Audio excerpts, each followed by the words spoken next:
Hey everybody, welcome to Geekoholics Anonymous, episode 162. I'm your host, Rico, here with my co-host, Mr. Dane Cody. Mr. Dane Cody, and I have a special guest this week, Mr. Jude Brown. Hey everybody. You guys may recognize that delicious voice from episode, I have no idea what numbers, but he has been here a couple times before, filling my shoes when I'm on vacation. And or I guess the last time was when Dane was on vacation before that. Yeah, that was the first time. Then the last time was last time you were on vacation. And we were like, forget this noise. Yeah, we just made fun of you the entire time. It was a great show. Yeah, pretty much. You guys almost got into the double digits. I remember editing that podcast in the airport. Not the last time I've edited a podcast in the airport, funny enough. I've done that twice now. Dedication. Jude is our resident Division pro. And he was tearing us a new one on social media, so he figured he needs to come out here and get us learned because we have no idea what we're talking about. Fair enough. Pretty much. Yeah, pretty much. So also, he wanted to hear Rick's take on, Division 2. It's going to be pretty disappointing take, to be honest, but I'll try my best. Better be good. But before we get to any of that, not usually, we get together once a week, talk about video games, TV, movies, and or whatever the hell we like. And obviously, quite often and primarily, that is video games with a little bit of sprinkling of everything else. Get into some news and stuff, public service announcements, free for all section, and a little bit of what we've been playing. And we are going to continue the rundown on my E3 impressions. I don't know how many games I got left here. Jeez, I got a few left, so we'll tackle a handful more off of that list as well. Otherwise known as the E3 extravaganza. Yeah, part 3 this week. Yeah. Man, it feels like it was an eternity ago. Really, it was just a couple of weeks ago, and I'm finally recovered. And yet I feel like I have so much stuff I got to do. I'm like, I've been so bad catching up with real life stuff and getting back to work and just, And we're already planning for next year. Well, yeah. and we're already planning for the PAX coming up here. So oh yeah, PAX. So that was the whole thing this week. Registered for that. They've changed up their system, so I don't know. Hopefully, we hear back about that soon. Got our hotel booked. Yeah, sweet, done. Actually, I have 2 hotels booked.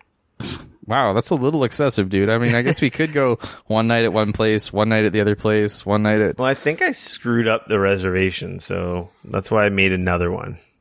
All right, fair enough. But I'm trying to take over that hotel room.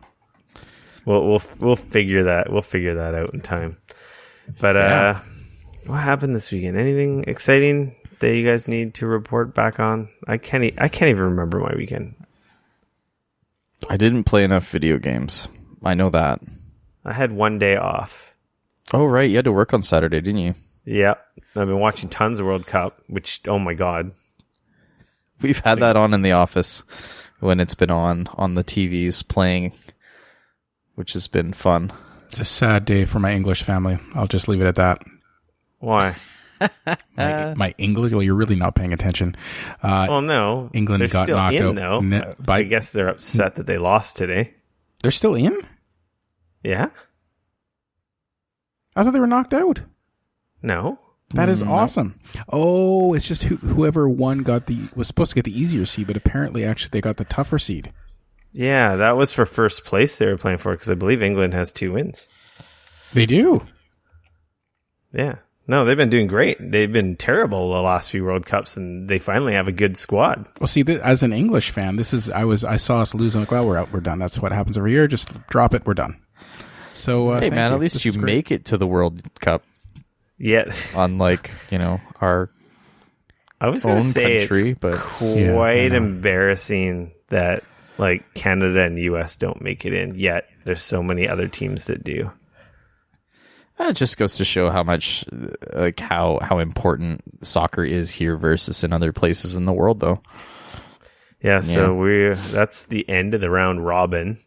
The huge upset, freaking Germany is out. I know, that's insane. I've been streaming on my phone. Man, TSM? I don't want to see my data bill. No, I've just been using the app from my work. Nice. So anyway, I don't have a data bill, so not that it really matters, but I should check and see how much, because literally my phone every day has been soccer nonstop. If not my phone, my laptop. I have LTE, so fair enough. There is no limits to where and when I can watch it. Well, now that I know England's through, I am going to get the old $25 a month TSN Direct and watch that next game. I don't think you need to. I think you can just download the app, can't you? No, I tried that. Oh, you have to have a cable subscription? Oh, do you honestly think the gangsters at FIFA let anything go for free? Oh, I guess not, eh? Not a chance. And you know how much those guys make. There's nothing free about this.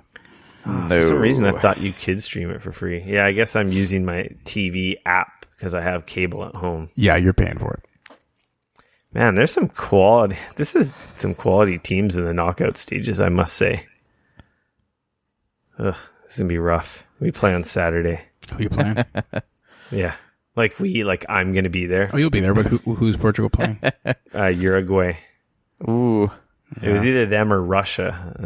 They're both good teams. Ooh, yeah. I think we might be better off against Uruguay. I mean, too bad it wasn't against Argentina. I think at this World Cup, you want to play Uruguay. Yeah. You don't want to be the team that knocks out Russia. No, yeah, in Russia. That. Yeah, that's right. In Russia. Yeah, no, you just avoid that game altogether. Yeah, all right. Okay, back to our regularly scheduled video game podcast. Is that what we talk about on this show? Usually. Oh, it's kind of like FIFA. It's a different video game. Yeah.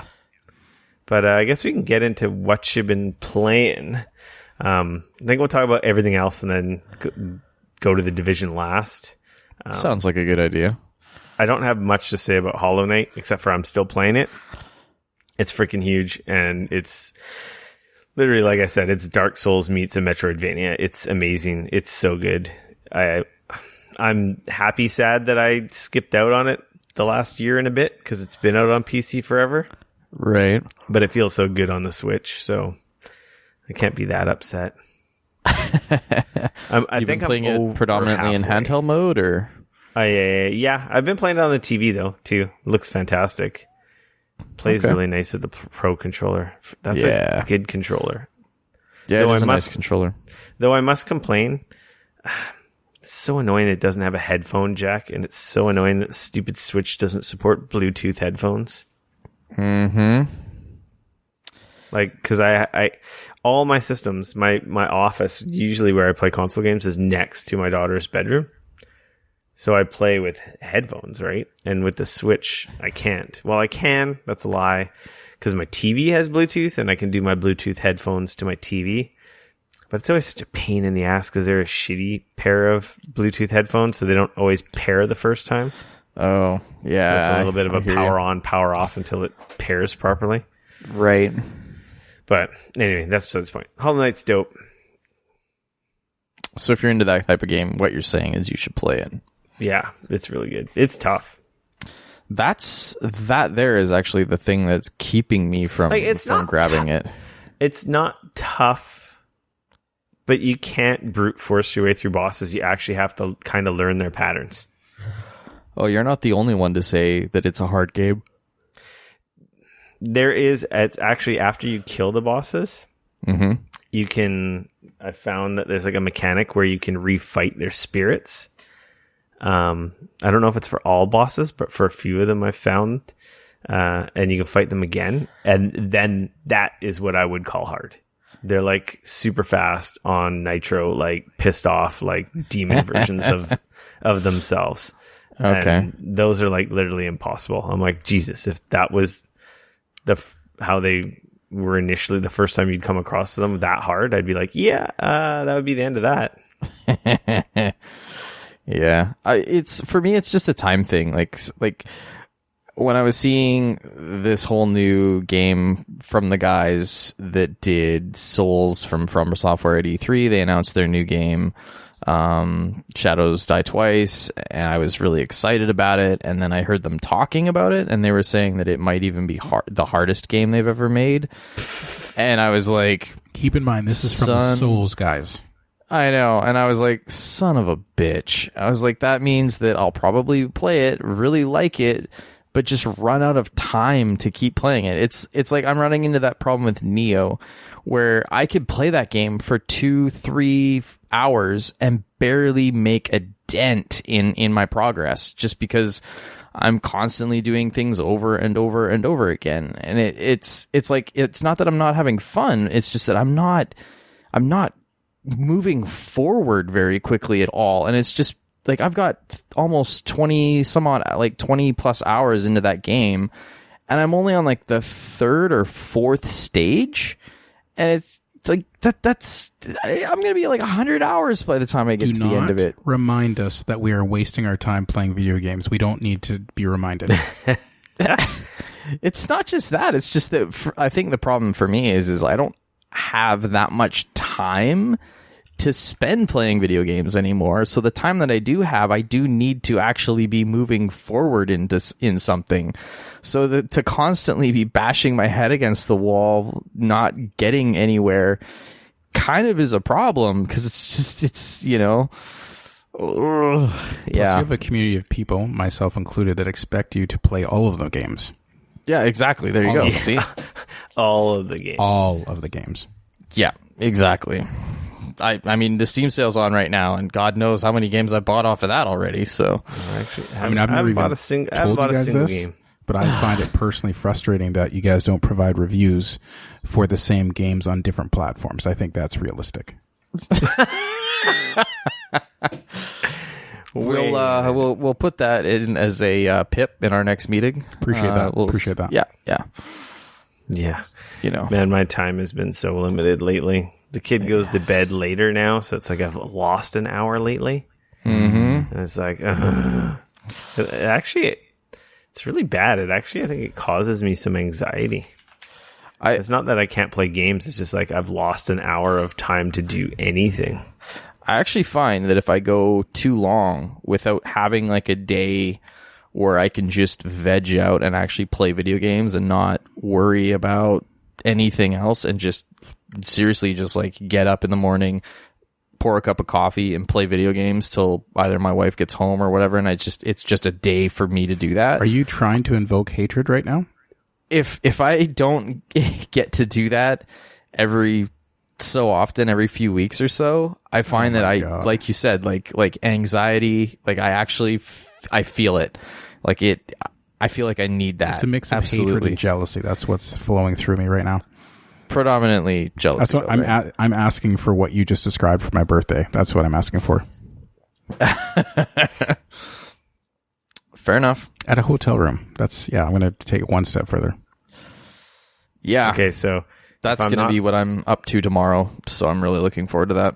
If I'm not paying attention, you guys, right now, it has nothing to do with me trying to order one of these NES classics online. Well, I have been playing Lego Star Wars because I had to find something that was appropriate for my 7.5-year-old. Oh, okay. 7.5. Very nice. Yeah, he doesn't play a lot, but he wanted to play some SNES, and I was too lazy to switch the HDMI cables. So I said, how about we play Lego Star Wars? And we had an absolute blast, actually. Which one are you playing? The first one, the second one? It's whatever was on Game Pass, where I think it's a bunch of games. Wow, Game Pass is so good. Yeah, it was great. And so it was, I think it's all of them. It says it's all the episodes. I think it's 1 through 6. Oh, wow. Okay, right on. So there's a lot there to play. And it's... Oh, yeah. They're huge. And it's for a 7.5-year-old. I'm getting close to him being able to watch A New Hope. Okay. But this is a very, very safe way of introducing someone to the Star Wars universe. Yeah, fair enough. My brother has been playing those the Lego games, like Batman, Marvel. Mm-hmm. Like, it doesn't matter which one. He plays like all of them. I find they're surprisingly, like, I think it's some of the level design that I run into.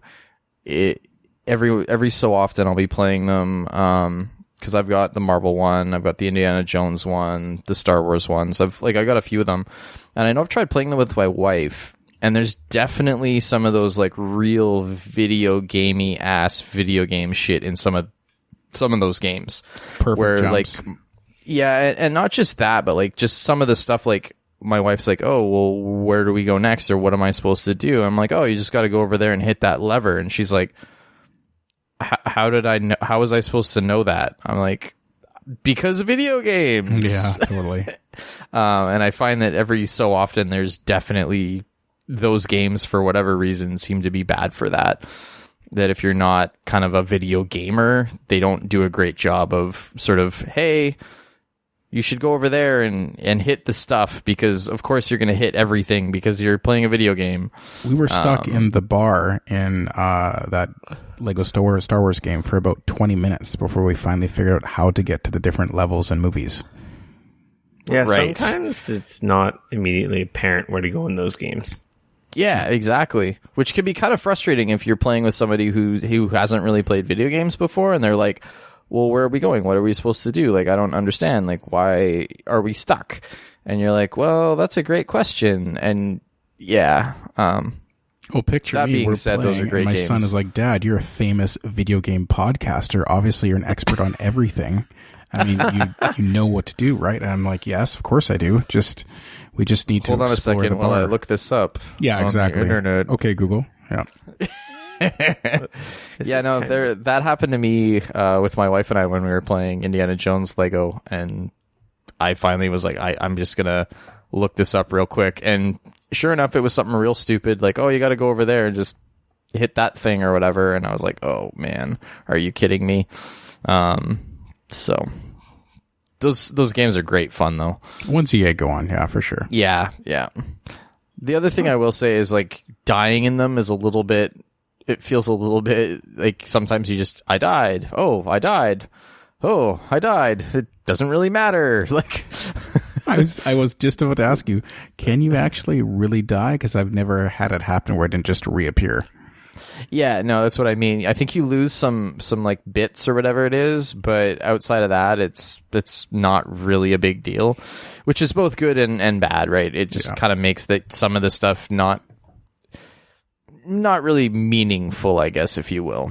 So, but great games, and some of I know the Marvel ones that came out when they came out on the PS4 and stuff, surprisingly good looking too. They had a really nice aesthetic.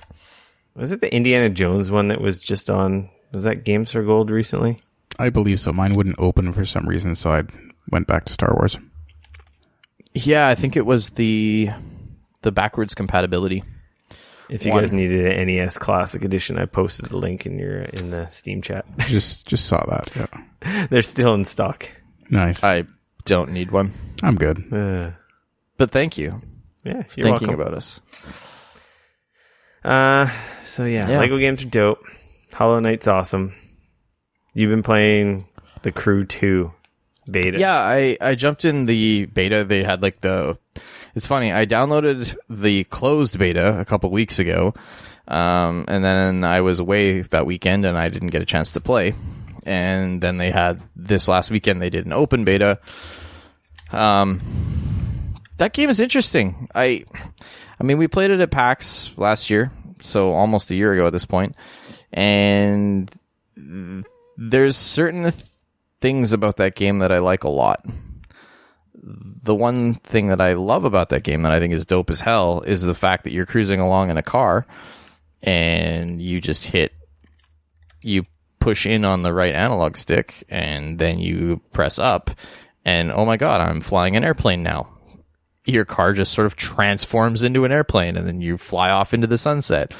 And then you can be flying an airplane and you can hit the right trigger or the right stick again and press down, and the next thing you know, you're cruising in a boat. Except What that are you you're in the playing middle it of the on? sky. I was playing it on PC, actually. Ran surprisingly well. Looks really pretty. I was going to say, because we played that on console at PAX, and felt like it didn't run that amazing, but it was also still pretty early.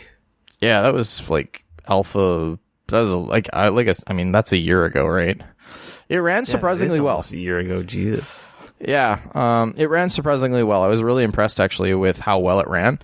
I was getting pretty much 60, and I had it. Everything was cranked up. I mean, I left it at whatever they sort of recommended for my system, but I jumped in and took a look at some of the settings, and it was pretty much on high. So, but yeah, that aspect of that game is dope as hell because it's a giant free roaming game. You can cruise around. You can, in theory, drive all the way across the United States, starting in one location and just drive all the way across, which is kind of neat. But like I said, this whole new thing where you unlock the airplane, you unlock the car, you unlock the boat, and you select favorites of those, and then you can just, at the press of a button, you can transform into a boat or a car or an airplane at will, anywhere, which is super cool because like you can launch off of a ramp and then turn into a boat and land in the river and go cruise along, and then you can be cruising in the river and transform into an airplane and fly away. Like stuff like that is really cool. I think they did a much better job than the first game as far as the feel. Like that first game felt like the driving and stuff genuinely felt awful. In this, like I think that they got it better, but it's still this strange mix between arcade racing and sim racing, where it's like sometimes your car just totally feels like an arcade racing car, and then sometimes it's got this strange bit that you're just like, wow, that is surprisingly realistic. I don't understand. Like what I found was the drifting, for example, is incredibly difficult.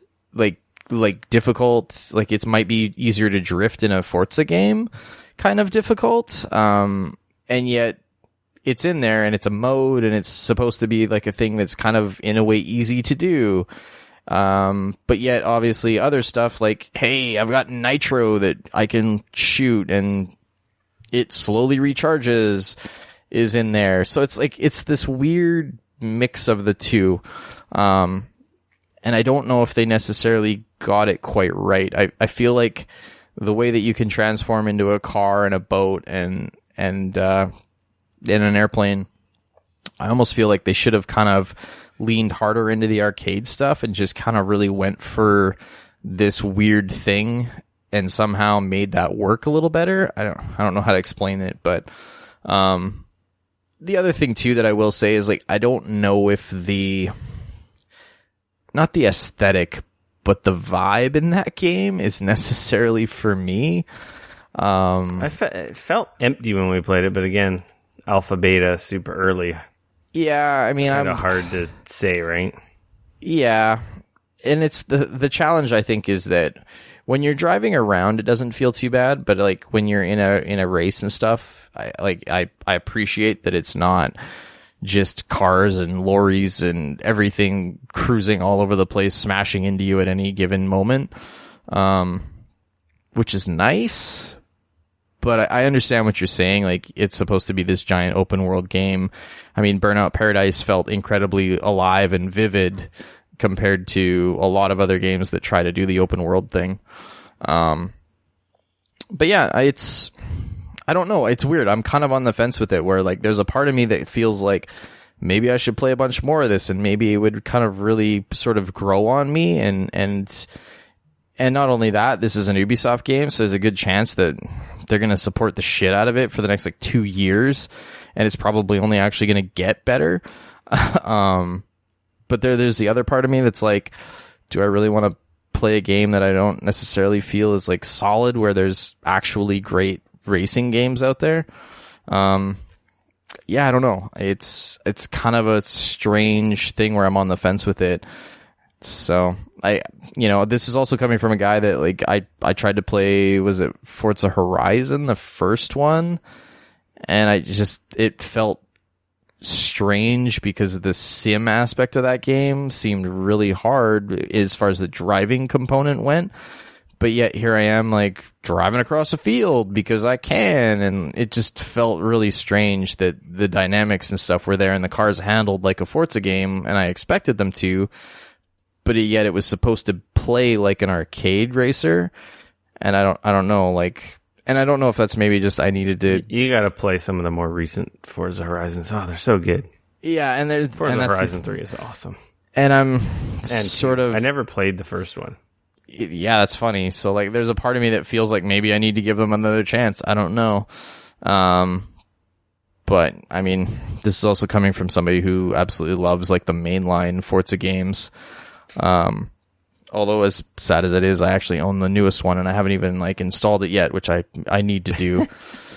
But yeah, so I don't know. Like I said, the Crew 2, it was kind of a strange thing for me where I'm on the fence with it. Like I kind of want to play more of it, but I don't know if I want to play more of it. It's enough to the point where I want to purchase the full game and spend the money if I'm not going to, if I'm only going to dabble in it a little bit more. So, well, we'll see. I know a guy. If you're really interested, I could talk to him. Yeah, well, we'll see.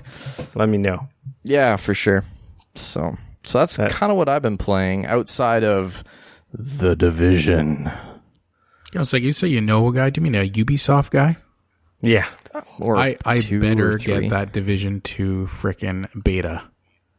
I know where you live. Did you sign up for it? Oh, we maybe told him not to put you in there. That's what I figured. Yeah. I sort of respect it. It's because the Xbox thing, right? Were you paying attention at E3 when they had that statue or base that they were etching people's names into?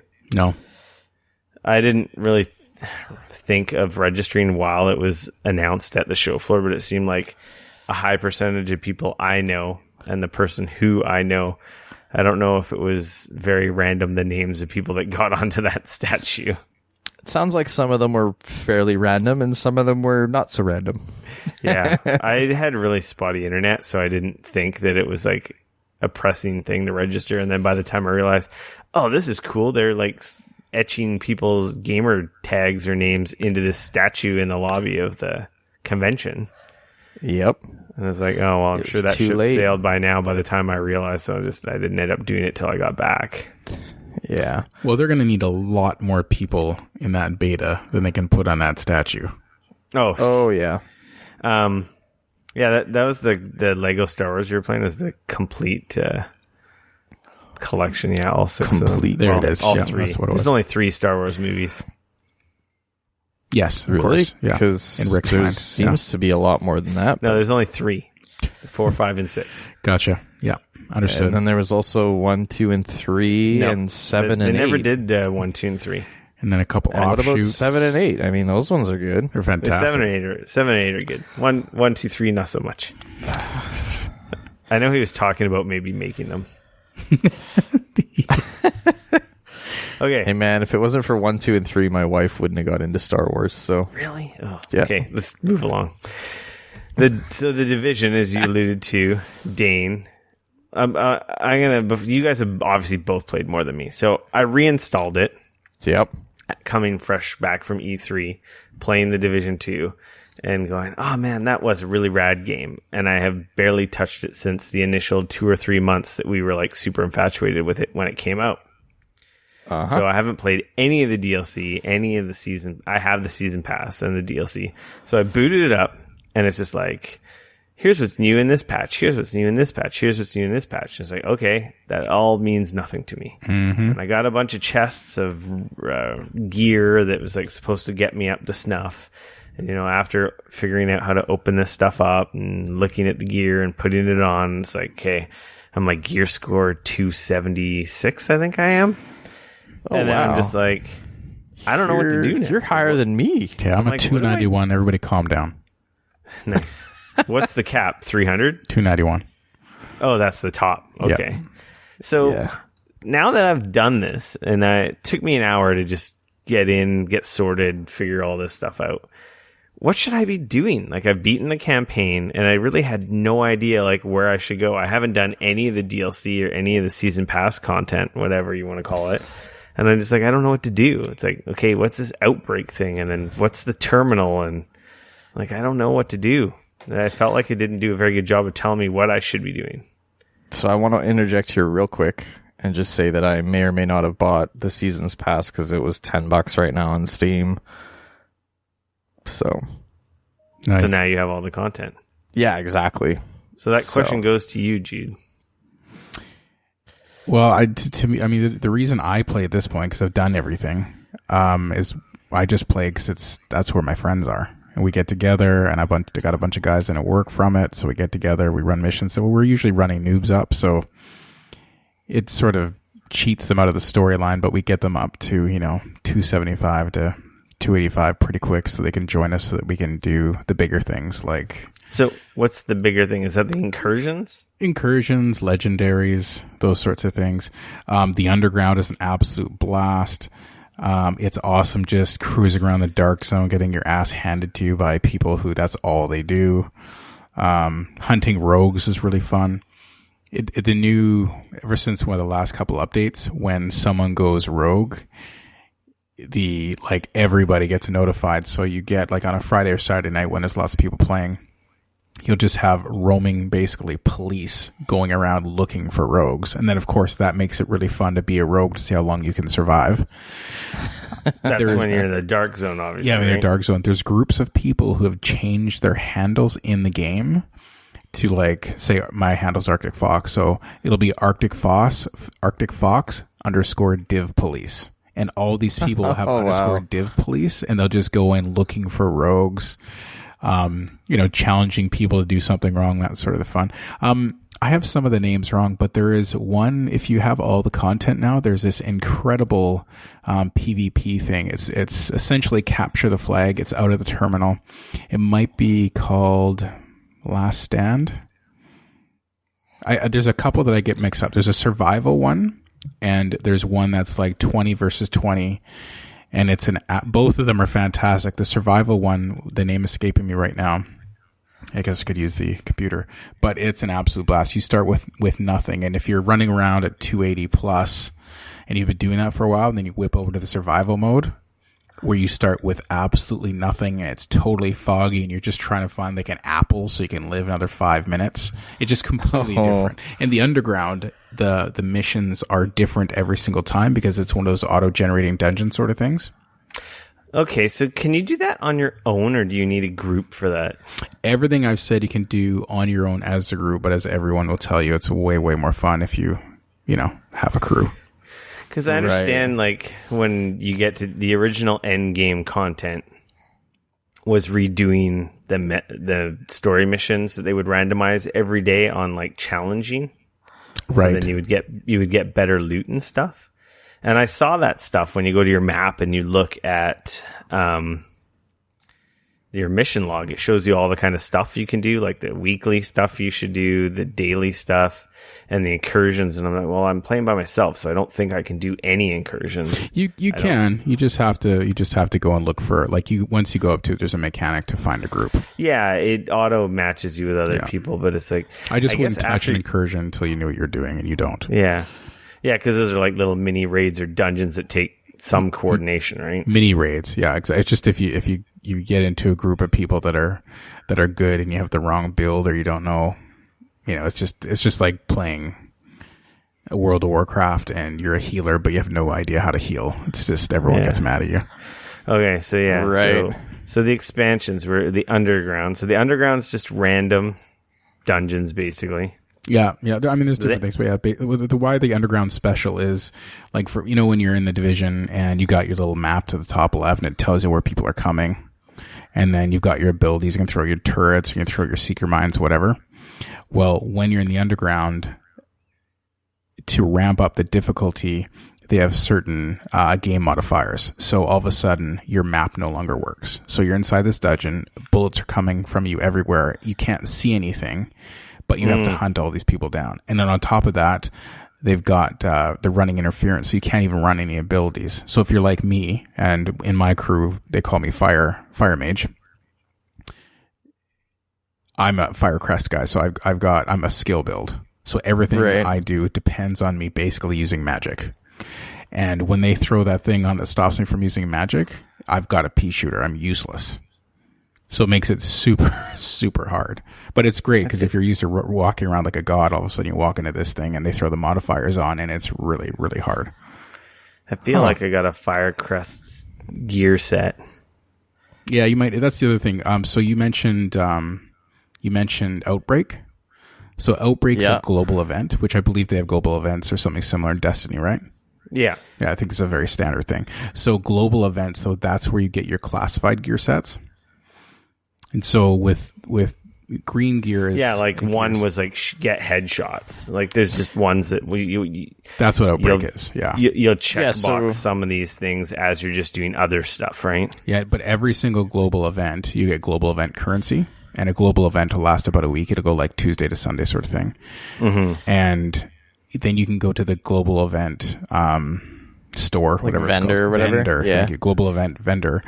At every global event, you get different classified gear sets. And it's the fastest and easiest way of getting a complete gear set. And they just recently changed in the last 3 months. It used to be that you'd go and you get a cash you get a loot box. And you were guaranteed to get a piece of classified, but you didn't know which one. Now they're saying you're going to get one of 3. And if you pay double the price that you used to pay, you can specifically say, no, I want a piece of striker classified. And then that gives you a 1 in 6 chance of actually getting what you're looking for, which is a really, really high rate of return for a loot box. So what's the best way to earn that currency? Because I redid a mission, that was part of the Outbreak stuff, but it was like it was an old story mission. It was like a campaign story mission, and I did it by myself, and I think I got 2 credits. That doesn't seem very... No, that's useless. So what you want, like if you're just trying to do as fast as possible, there's people with slightly different stories, but in my experience, you go to Lexington Plaza, don't do it by yourself, waste of time. Go there, use the mechanics to find a group, join a group of... It'll automatically put you in a group. You'll be in a group of 4 people, as long as you're what you said you're 273. I think I'm 276. Yeah, so you're 276. Make sure you're in World Tier 5, which I'm sure you are.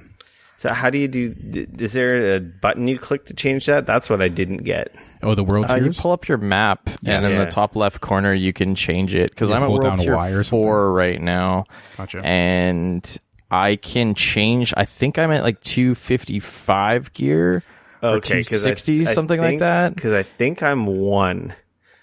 By default, I think it's on 1, and I didn't know how to change that. And I was looking at the maps, and I'm like, "Oh, World Tier 1." I'm like, that doesn't seem like I'm in the right I guess that's obviously difficulty setting, like in Diablo, kind of like when hard, super hard, and so forth. Dane explained it really well in the last podcast. Once you get past level 30, all the levels all the areas become the same, and their answer to leveling is just world tiers.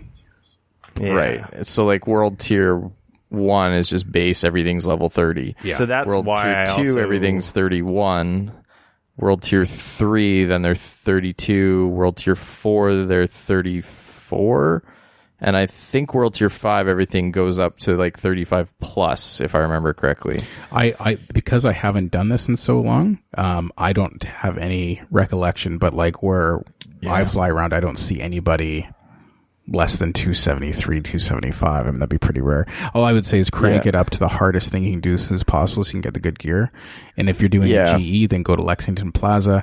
And what'll happen is you can clear Lexington Plaza once every 10 minutes, 7 minutes if you're with an amazing crew. And you'll get about 700 to 800 GE per run. Oh, wow. And then, it takes 3,000 for the loot chest you want.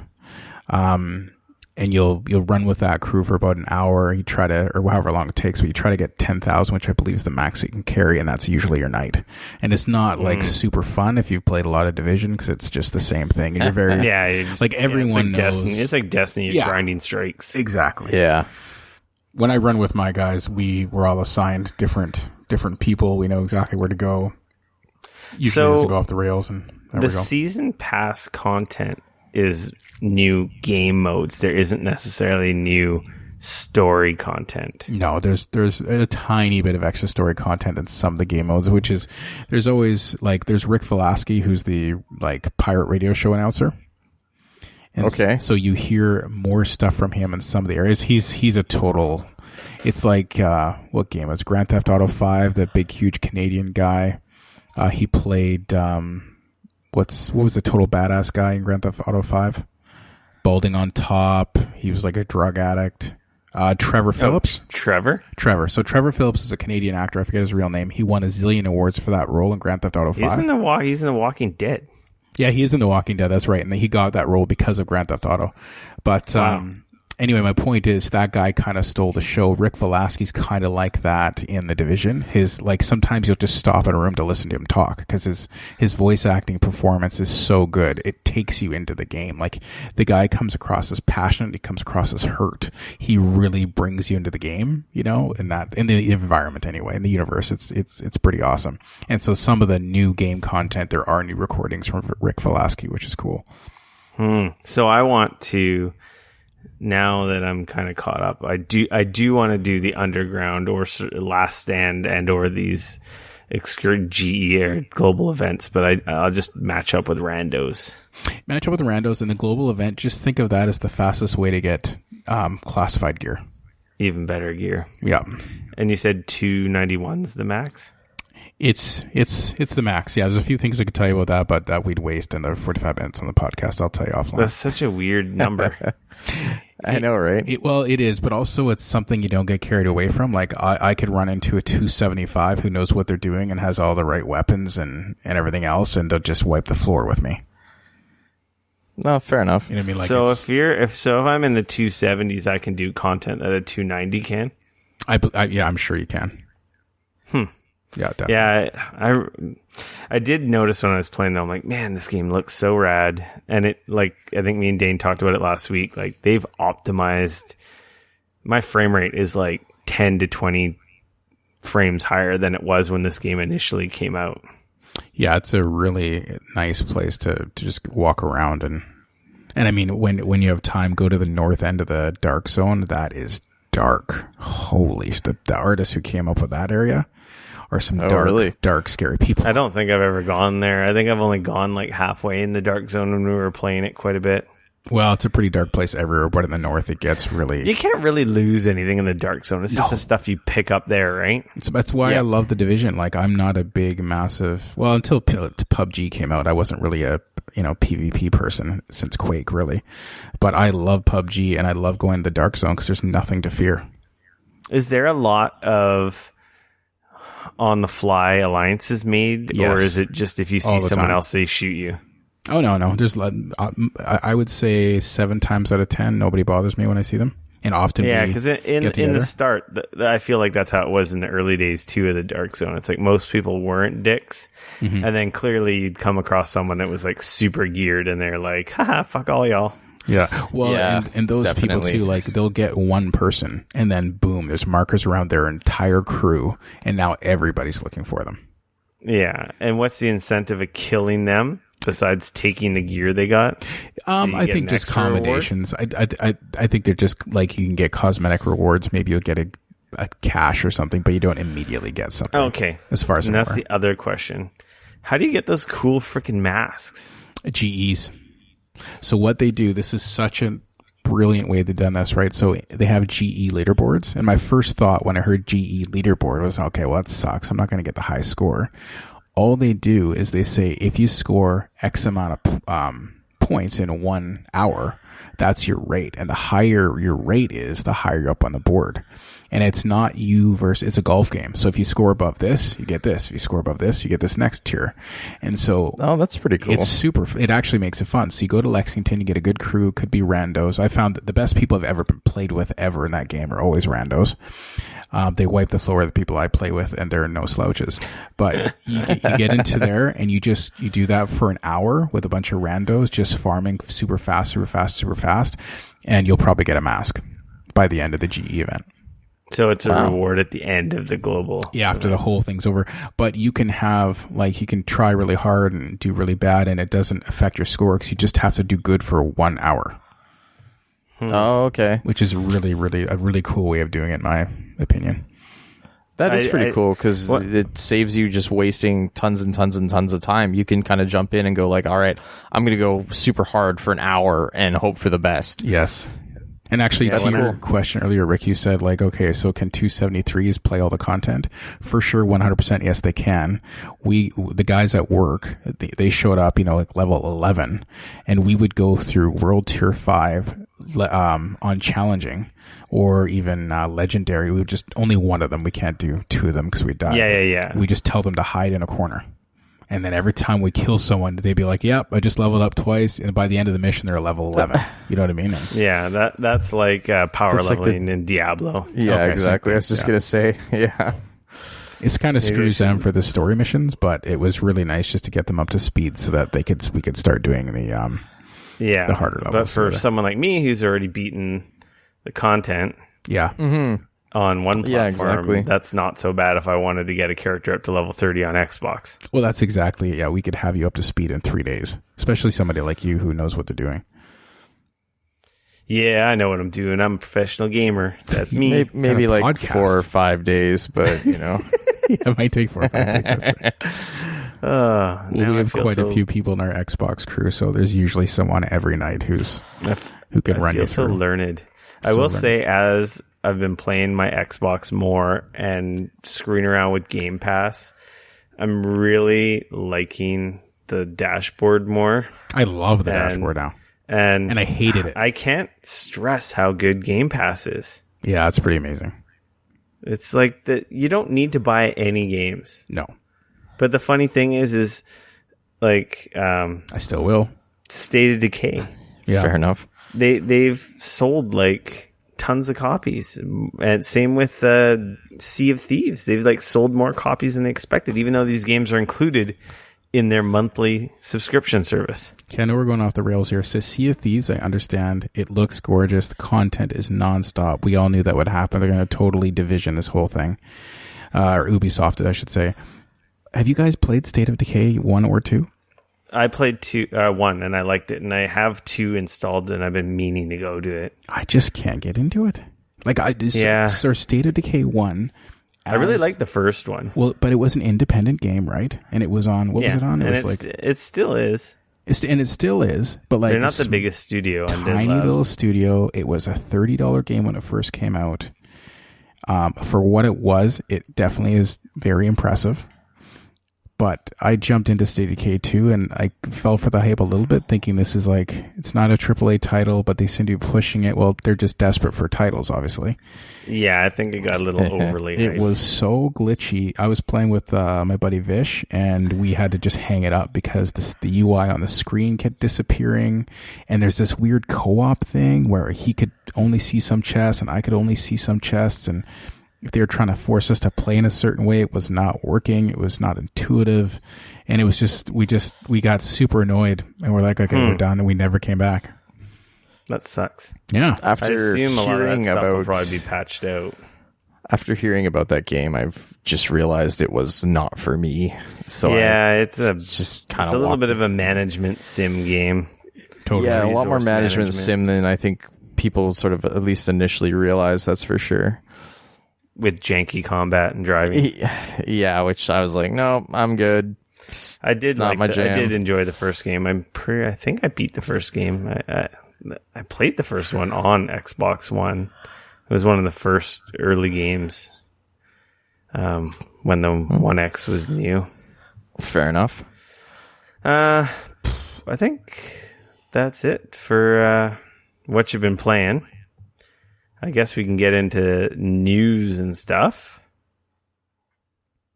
Unless you got anything else to add, Dane. No, that's pretty much all I've been playing. Like I said, definitely have not played enough, but that's going to change tomorrow because I go on vacation till next Thursday. What? So I'm going to be playing games tomorrow. With a staycation? Are you going anywhere? We'll take a couple of days, probably on the weekend, to head out somewhere. Nowhere like Oh, yeah, it's a long weekend this week. Yeah, exactly. So we'll probably head out and like meet up with some friends for the long weekend. But outside of that, just a few days off. Like I'd initially taken the time because we thought we were maybe going to go somewhere, and then it just didn't really work out. So I was just like, well, I've got the time. I'll just make it an extra long weekend. So That's all right. So, yeah. I get a long weekend. Canada Day, long weekend for us up north here. Yeah. Did the Americans get a holiday this weekend too, or no? No, Not the weekend. July 4th is... July 4th, that's right. Well, July 4th is Wednesday, so they literally get Wednesday off. Yeah, so if you're smart, you're going to have a super long weekend because you took Monday and Tuesday off. Which is what I'm doing. So Monday's a holiday for us, so I just took Tuesday and Wednesday off, and then tomorrow as well. Your wife's off on Wednesday, right? Yeah. Nice. So, yeah. So that'll be cool. Cool. Yeah. You going to blow anything up? Probably not. I have fireworks. I might do some streaming tomorrow and maybe on the weekend though. Oh, nice. Yeah. Man, I really need to do that. I'm so bad. I have so many projects that I need to do. Play some more Vampire or I'm not sure. I'm leaning towards Vampire because I kind of want to play more of it, but I'm definitely leaning. I'm thinking I might even like stream some more of the Division when I play it more because I'm kind of now that I've picked up all of the DLC stuff. I might jump back in there and see how that goes. And I also picked up on the Steam sale. I picked up Metal Gear Solid 5 on the PC because I kind of want to see how that game plays on the PC because there was just certain aspects of playing it with a controller that were bugging me, and I'm hoping that with a keyboard and mouse it will negate those and I will just play right through it. So we'll see. I don't know. So anyways, so I've got some stuff to be playing. I hope your computer recorded you just the last 10 seconds because I didn't hear anything. I've been recording the whole time. I think Skype just had a brain fart. It could have. It's all good. That's why we record locally. Yeah, I picture that game not controlling very good with keyboard and mouse. Yeah, I don't know. It's interesting though, because like I kind of felt the same way, and then I got Splinter Cell. Somebody gave me, or I got Splinter Cell. I don't remember if it was given to me or what happened, but I ended up with Splinter Cell on the PC, and I absolutely love how it controls the last Splinter Cell game, which kind of then made me go, shit. If this control, like if Metal Gear Solid 5 controls this good, man, I could really be into that. So we'll see. I don't know. Like I said, I got it on it was the crazy cheap. I didn't buy the whole crazy collection. It was just the game, and it was, I don't know, it was like $7 or something like that. So I was like, we'll try it out and see how it goes. So I haven't bought anything on the Steam sale with my disgustingly huge backlog that's growing every day that goes by. I just keep telling myself, like, you don't need to buy anything. Yeah, I don't think I'll be buying any games new until like September. No, that's fair. That's absolutely fair. Though I don't think there is a lot coming out between now and September that I really care about anyway. You feel like you need to have. Yeah. No, and it's like I said, I totally get that. For me, it was just like I said, I'd been sort of on the fence. Like I feel like I need to, as a Metal Gear Solid fan, I feel like I need to go back and I need to actually finish Metal Gear Solid 5. Because I played probably 15 or so hours of it, and then for whatever reason, I just stopped. I did beat the first act, which has an ending. Right. But I never beat the second act. So you that guys was are going to mission have to, 30, mission 30 something. Explain to me why this game is so loved. Which one? Like Metal Gear Solid 5? Oh, God. There's no explaining. I'm going to say 3 hours into it. Okay. And I'm not ruining anything, right? Like I woke up in the hospital, I've crawled out. And so first this game starts. I'm like, okay. I remember Metal Gear. The first Metal Gear I ever played was Metal Gear on my Nintendo. Yep. And so I'm like, yeah, I'm Snake. I'm this badass. And then everything's sort of normal. And all of a sudden there's fire demons. And then there's this really creepy ghost girl. Like, did you not play any of the like Metal Gear Solid or Metal Gear Solid 2 or Metal Gear Solid 3? Last time I played Metal Gear Solid was on my Nintendo. Yeah. Okay. Metal Gear Solid 5 mechanically as a stealth action game is an awesome video game. Story-wise, I'd say it's one of the weaker Metal Gears. Okay. Because a lot of it doesn't make a lot of sense, but like Metal Gear Solid 2, 3, and 4 are some of the strangest conspiracy theory, weird as far as story goes. Yeah, but strangely awesome at the same time. They're so convoluted and barely make any sense. Luli Lolly Low, the Patriots, insane conspiracy theories, magic psycho powers. They're just strange, and like the enemies are like video game boss caricatures that are so over the top and ridiculous with cutscenes that literally can like be like half an hour. See, I'm cool with the cutscenes. I like that. See, Metal Gear Solid 5 doesn't have any of that. No, that's the funny thing is it is by far and away the best gameplay of any of the Metal Gear Solid games, but it's probably the weakest on story. It doesn't which have is any actually of the sad. crazy story that what people love about the series.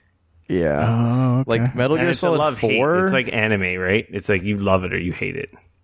And to be fair, the last Metal Gear game you played was the first Metal Gear, but that was not Metal Gear Solid. No, it was a top down, like walk your guy into a room, shoot some people. It was not. No.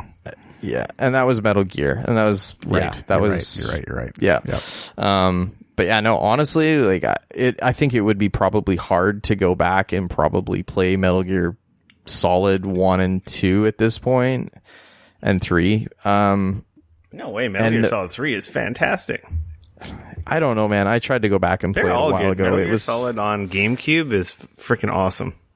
Oh god, you're talking about?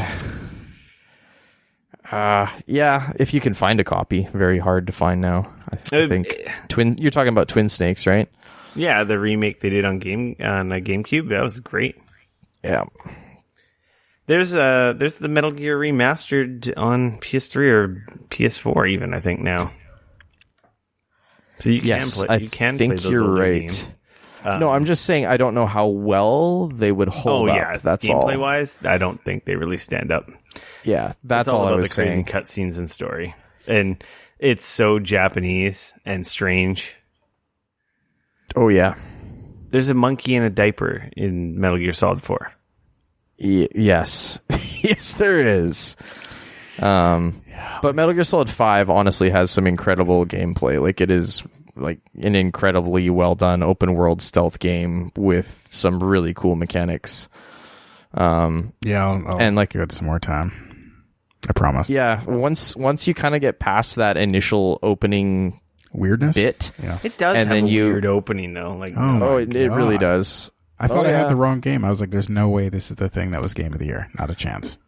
That's so funny. Yeah.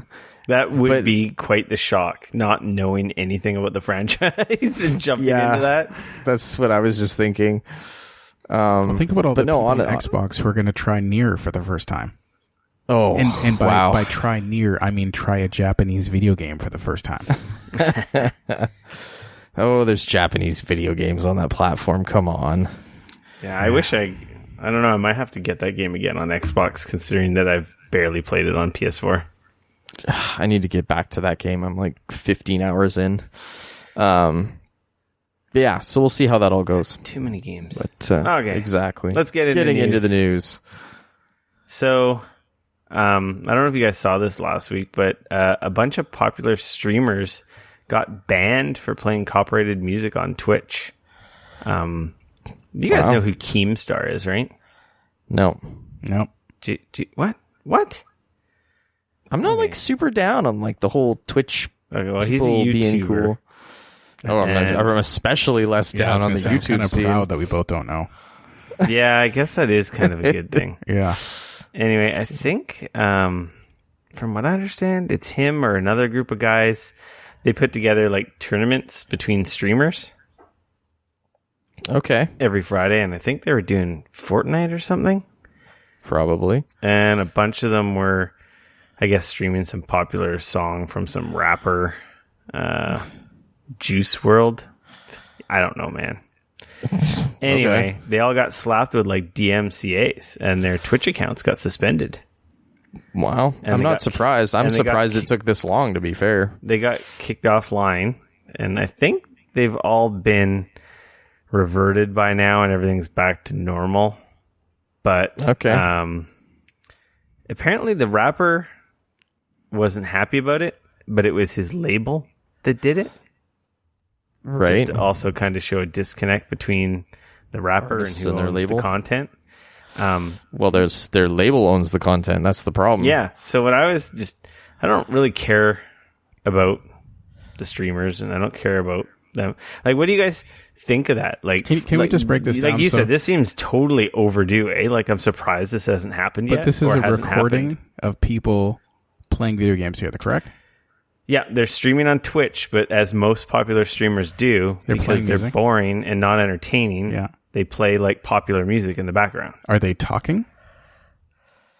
They're talking once in a while when they're interacting with their Steam chat. Like, all I'm saying is, like, if I want to listen to a song, I'm not going to go through some Twitch streams. Yeah, no. I'm not going to record a tweet. Like, I'm going to go to YouTube and I'm going to listen to the music. It's just background, so it's not dead air, right? It's like as if we had music in the background of our podcast, which would be weird. But so I would put that firmly into the category of free advertising. Yeah, so it's weird, right? It is strange though, because like there's been times where I've been watching either a streamer or whatever. And there'll be people that are like, oh, I love this song. Like, hey, hey, I hate this song. Can we change it? And I'm always amazed, like, wow, like you're seriously noticing like what music is playing. Mm-hmm. But that being said, I'm always amazed that they're actually playing copyrighted music from like the radio and shit on their stream. Because I'm like, you're not paying for that shit. Like, I've had radios have to pay for it. Like, I've had YouTube videos banned. Oh, I've had the podcast banned. I got a copyright strike on YouTube for using Star Wars music in one of our old intros. Yeah, those filters pick everything up. Less than 30 seconds of Star Wars music got me a copyright strike on YouTube, and that's when I was like, okay, I need to get an intro because I can't afford to freaking screw around with this crap. Yeah, it's brutal. It does seem overdue. I'm surprised that they get away with it, but it, like Jude said, it's free advertising. So what I'm really surprised is I'm surprised that Twitch doesn't have a little button in the bottom of the stream saying that identifies the music. So if I'm playing Kanye or, Kendrick Lamar, there should be a button at the bottom of my stream that's like, buy this song on iTunes or Google Play. Yeah, totally. And then Twitch gets a cut, Google gets a cut, the record label gets a cut, and everyone's happy. Because clearly they can identify the music. Would be hard to auto set that up. It seems like the most obvious thing. It must be the record companies that must be like the reason why this doesn't exist. Because this seems like this seems like an obvious feature, does it not? Yes. That seems like $1 million idea. If you could figure out a way to implement it and get people on board, it sounds like you could make some money. They already have a way to implement it because Twitch can identify copyrighted music and they mute their streams on the VODs. Yeah. That's their way around the strikes, is they usually mute your channel on the video on demand. Apparently on live, there's some kind of like, up until this happened, there's been some kind of like, since it's a live stream and it's background music, it's like being in public. So I think there's been like a little, like a little loophole how they get around it. Right, a little bit of a gray area. But when it comes to the video on demand, like your archive of your streams, so say one of these popular streamers was playing all, hit music, you went back to their video on demand, it would basically have no sound because Twitch's fix is that they just mute the audio track. Huh. Kind of ruins your content for archive purposes, but yeah, totally. At the same time, hey, at least they have archive though. Yeah, unlike Mixer. I was gonna say they have a button for archive and it doesn't work, does it? Well, okay, so to be totally fair, what happened when I recorded last time and I was testing out Mixer, I was recording on there, everything was going great, I was all happy about it, I had a couple people like asking questions, I was doing my stream, it was great. I finished my stream, and then I found out, once I got finished with it, that probably an hour into my stream, Mixer like shit the fucking bed. Oh. So like if you were on it and you were watching a stream, you were fine. But if you were trying to get to Mixer or you were trying to like reload a stream, It was just fucking shot. You couldn't do it. So like, I only found this out after I finished streaming, of course. So, which really sucked. So I don't know if after all of that kerfuffle with their whole back end and all that shit going down and getting all screwed up, if because of that it didn't save my stream or not, or what the deal was. But all I know is that at the end of it all, I checked and made sure like save my previous streams, and it's definitely not there. The other thing that sucks about the Mixer thing is that it only saves it for 14 days, and after that, it's gone.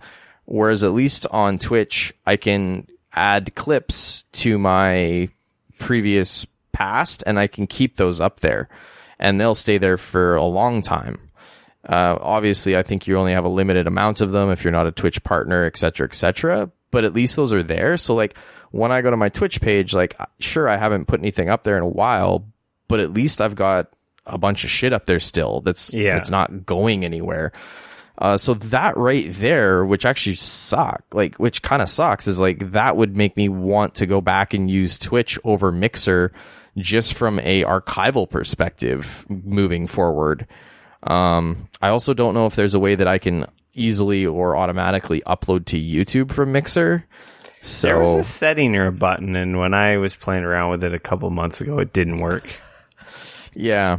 But that was a couple months ago. So I don't know. I may still mess around with it a bit more, but I may end up just jumping back to Twitch because that was easier to make sure my shit didn't disappear. Only reason I've ever used Mixer is when I've been away and I've been desperate to game. So I like message, the crew, and I just say start streaming. And then they'll just, they just click the button, record, boom, off they go. And then I can actually watch what they're doing and, get on the chat and for a few minutes and feel like I'm connected again. Yeah, that's fair. That's the one thing I will say that Mixer's awesome is the fact that there is virtually no delay. That I really like. Like now when I watch or I do stuff on Twitch, that like 7-second delay or 12 seconds or whatever it is seems like an eternity for people that are like chatting to you. They ask questions and like you see the question 12 seconds after they ask it. So then you answer it. Like it's that weird delay it really kind of messes with the flow. Yeah. So that I really appreciate about Twitch has lowered that, haven't they? I don't know. I know that they were pushing out a beta and stuff to like their partners and the people. If you were one of the cool people that they liked, then they might have been pushing it out to you. But to the rest of us plebs, I don't know if they've done that. So, speaking of streaming platforms, Facebook had a big booth at E3. Really? Pushing their gaming portal. What? They're trying to get into game streaming? Yeah. FB.gg. Interesting. They're really trying to get into Facebook.gg.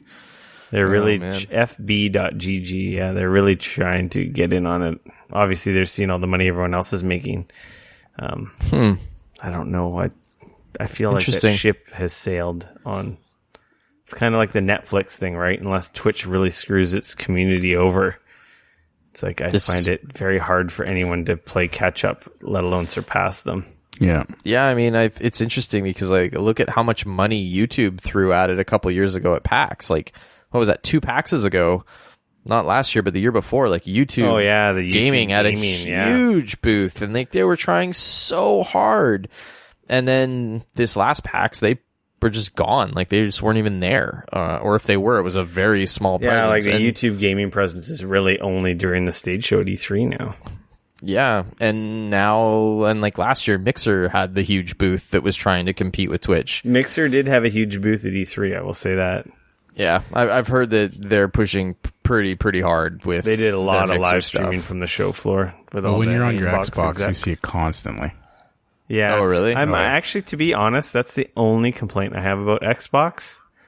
I don't want to see any of that streaming crap on my dashboard, and I wish there was a way to turn it off. I don't give two rats ass shits about Joe Blow Gamer Dude 647. Okay, first of all, when you're talking about rat shit, nobody believes you're not into it because you were pretty much growing set content in your local barbecue, then cooking your friends' burgers. Hey. I cleaned that shit out, and the rat is now dead, and there has been no poop in the barbecue since he's died. Do you have a new barbecue? That's what we all want to know. No, I have a clean barbecue.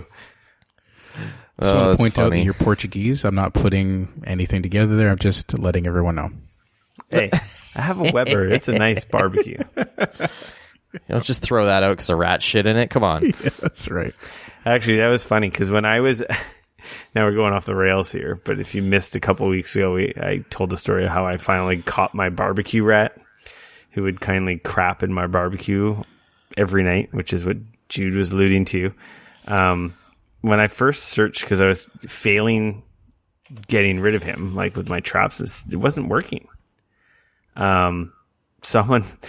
I found a forum and people are like, oh, I just need rat trap and peanut butter. And, other guys are like this and that. And one guy's like, you just turn it on and don't worry, be a man, burn it off. And then there's like the whole group of people that are like, nah, man, I'm getting a new barbecue. That shit's getting thrown the fuck out. Yes. And it's surprising how many people are just like, just throw that shit out. Oh, never touch it again. And then other people are like, nah, it burns off. It's fine. Well, it's true. Just burn the hell out of it. You're good. I think it's kind of disgusting now. I couldn't leave it sitting in the bottom, that's for sure. Yeah, absolutely. The good news is you can always replace the insides if you had to. Yeah, well, I just cleaned the hell out of it, power washed it. Oh, a power wash. Okay, that's the next level. Nice.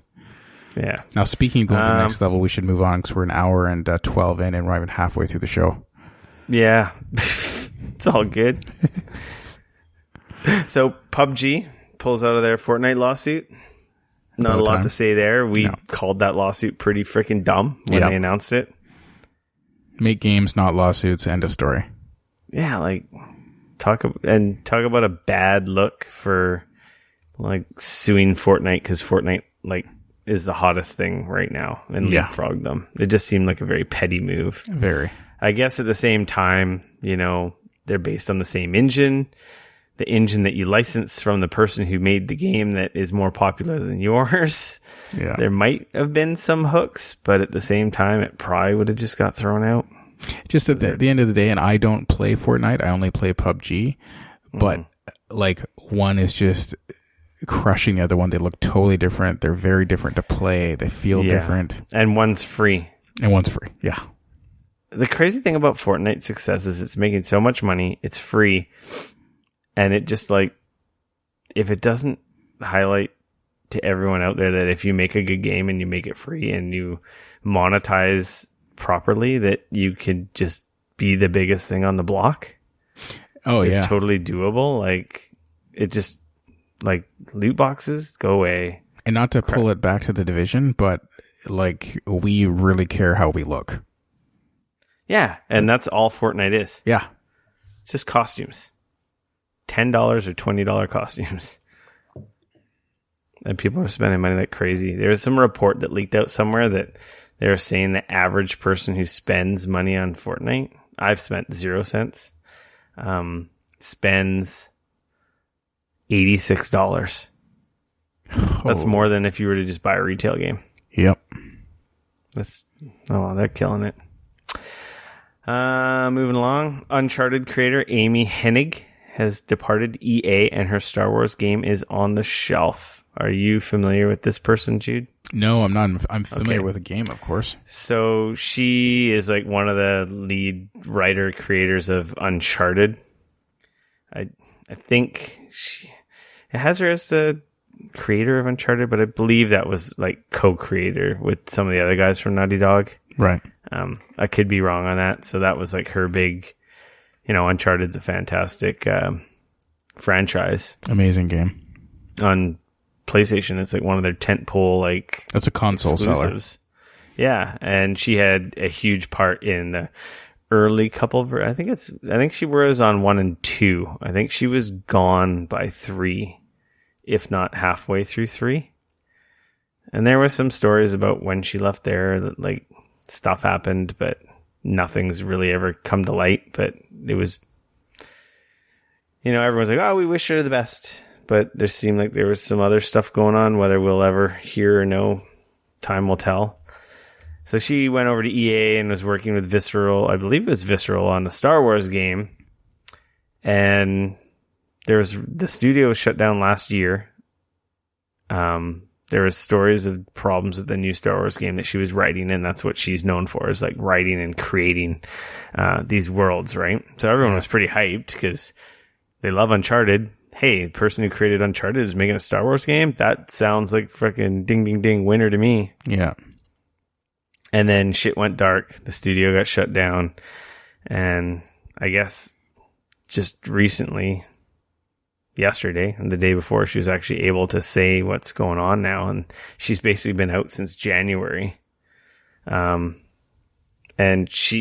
EA called the game too linear. For their likes, and shelved the project, and she's kind of disappointed because she was excited to, bring that vision to light, and she's now have formed an independent studio, and mentioned some talk of a small company doing some more projects and VR stuff, and I assume we're going to hear more in the future from her. But yeah, it's kind of interesting. Yeah, it's too bad. It's I personally, like, when I get a Gears of War game, I love that we jump in, we play, we don't think about where we're going, we just kill what's in front of us, we look at a couple cutscenes, go to the next thing. It's a super relaxing way of playing a co-op game. I love some linear games. I think linear games are amazing. Like, seeing her getting pulled off of this, I think was a huge blow. I don't know. Hearing that they went open world, and that's a big reason why she kind of walked away from this, as in this project changed very dramatically to what she was kind of working on, kind of makes me a lot less interested in this particular game. Because the idea of a Star Wars game in a similar vein to an Uncharted game was super interesting to me. So interesting. Yes. It was a little bit of that, Star Wars 1313 actually making it to fruition. And now to hear that she's that whole thing, and the fact that she left in January, this thing's been apparently... Yeah, she's had to keep it on the DL for the last little while. Yeah. That's, I don't know. It's weird to me that EA got Star Wars, which in theory should be by far and away the easiest thing to make money off of. You make some Star Wars games and everybody gives you cash, and they've somehow managed to fuck that up so royally. The first game, not terrible. Battlefront, the original Battlefront that they did, not bad. Had some issues, but I thought for sure, okay, Battlefront 2, they're gonna fix all that shit, and then they fucked it up so bad with the loot boxes. Yeah. And now to hear this coming about from it, and on top of that, we have no fucking clue what is even going on from the Titanfall devs studio, their Star Wars thing. All we got was a fucking name at E3. Yep, we're working on it. It's got a name. Here you go. Really? You got nothing? I don't know. I have a sneaky suspicion that if Disney knows what's good for them, when this thing runs out, they hand that off to anybody else but EA. Oh, yeah. I feel like they just, yeah. So I think this sucks. This sucks big time, because I think it had a lot of potential. When I heard that she was involved, and now hearing that she's gone, and that this thing has gone into kind of an open world Star Wars whatever, really makes me a lot less excited about it. So I'm going to tweet Bill. Bill's going to talk to his people. After they buy Ubisoft, then we'll get something going for Emmy. Done deal. Just put it in the bank. Finished. I don't know if Bill is the one you want to talk to at this point. No, Bill's going to talk to his people. He's still got people. People who know people. It's all good.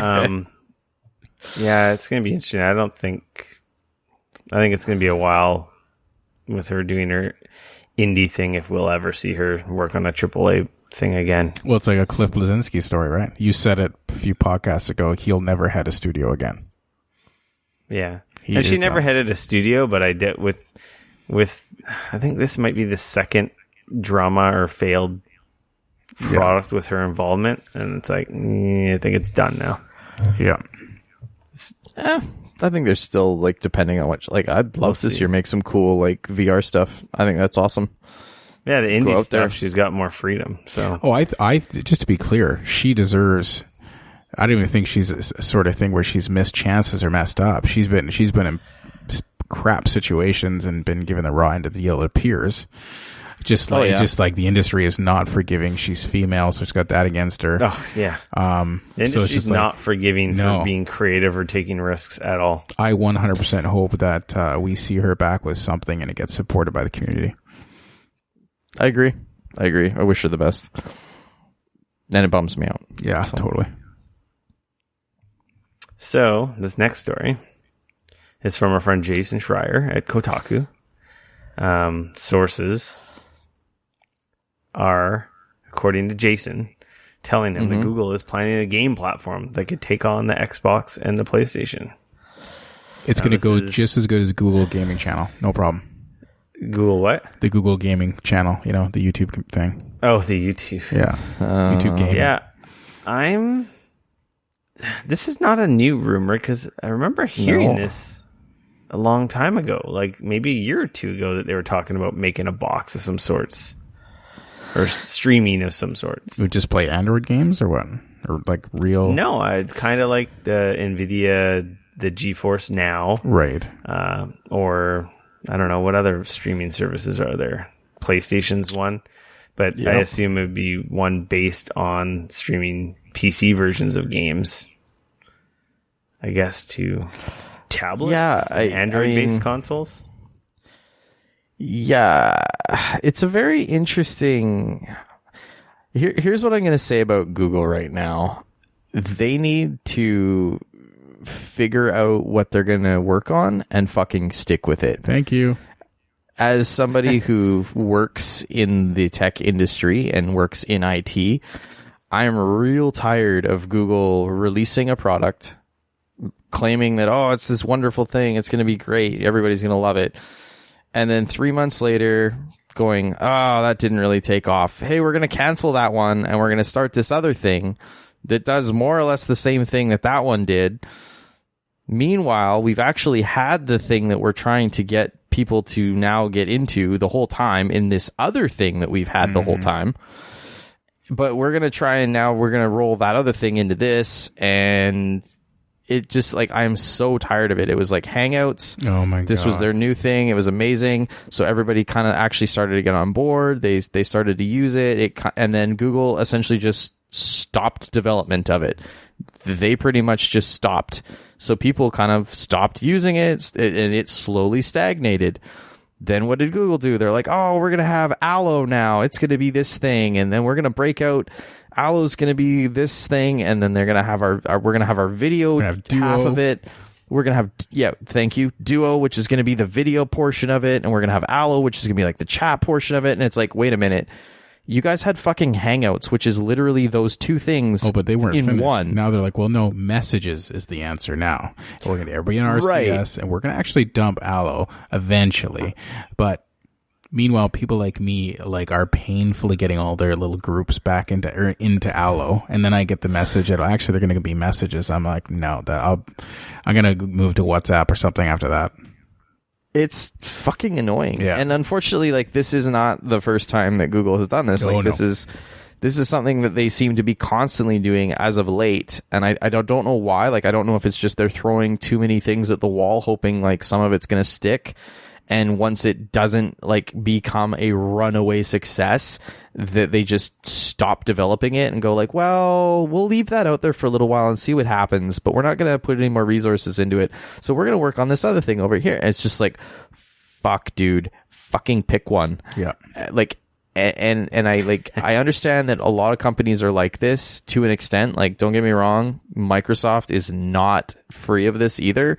Oh, no, especially in the enterprise. If anybody remembers Yammer, hey, we're gonna develop this thing. It's gonna integrate all of our shit. It's gonna be like Slack. Oh no, we're gonna get rid of that, and now we have Microsoft Teams. That's the new hotness, and it's just. Yeah, so they're not completely free from that as well, but it just seems like recently Google is in a weird spot. So if anything, if they're going to do this, I hope they either just fucking do it and they go for it and they stick with it, or they just get it out of their system right away and walk away, because So I don't want to deal with this over the next 2 years. To address your concerns on unrelated Google products Yeah. and their history, if you didn't know, Phil Harrison works for Google now. Okay. He was a high up at Sony for many years. Yeah, he was great. I love and Phil. then Microsoft. So Yeah. he's steered both the competitor ships. And they've done a lot of hiring from developers, marketers, and video people from EA, PlayStation, and other companies as well. Apparently, they've been throwing a lot of money around. The code name is Yeti, and it is, as like I expected, it is something similar to GeForce Now. Which, Right. if you've listened to the podcast, GeForce Now is pretty lucky good. ass bastards like me who have good internet, GeForce Now really makes the question of owning a hardware-based console or gaming PC irrelevant. It works perfectly. Yeah. Not to correct you live on the air, Rick, but actually it makes the question relevant, not irrelevant. Relevant. Thank you. Relevant? Okay. Like, So embarrassing. Sorry. English is my second language. I speak baby is my first language. It's my language too, actually, yeah. But yeah, like on my MacBook Air, I'm playing Fortnite at work. My MacBook Air doesn't have a graphics card. Just to be clear, at work on his breaks, so don't worry, Yes. whoever At overlords. lunchtime. At Yeah. lunchtime. And at work, I don't have fiber. I only have DSL, Internet 25. And I'm Right. playing at 1080p 60. I need to hook that up. So, Which like, I have a hard time believing, because I was playing Fortnite at my office and I was using almost 50 megs a second playing Fortnite. yeah, well, I am coming straight out of the port at a central office, so Yeah, that's fair. that might make some difference. Yeah. But, or maybe it's 50. I could be wrong. But either way, Maybe your it's settings not weren't like, full out. it's not fiber. And it's my MacBook. And I feel like I'm playing on the console. And the same applied, I even said, on with the PlayStation Remote Play. Yeah. From home, but then again, at home I have fiber. I was playing my South Park off my PS4 at home at an office across town on Wi-Fi, and I felt like I was just playing my PS4 natively on my laptop screen. Like little to no discernible input lag. Can I do that with my Xbox?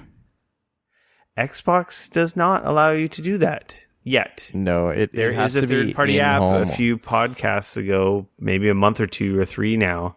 There is an app you can purchase on Mac, and I can't remember if you can purchase it on I assume you can purchase it on PC if you can purchase it on Mac, which does allow you to do the exact same thing. Stream a game from your Xbox to your laptop, away from home.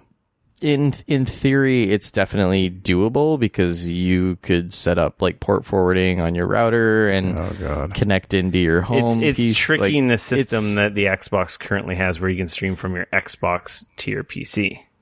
ultimately it wants to think that you're in the same house as it. If you're on the same network, it works. If you're not, it doesn't. So But- if you can trick it into thinking you're on the same network when you're not, then Obviously, voila.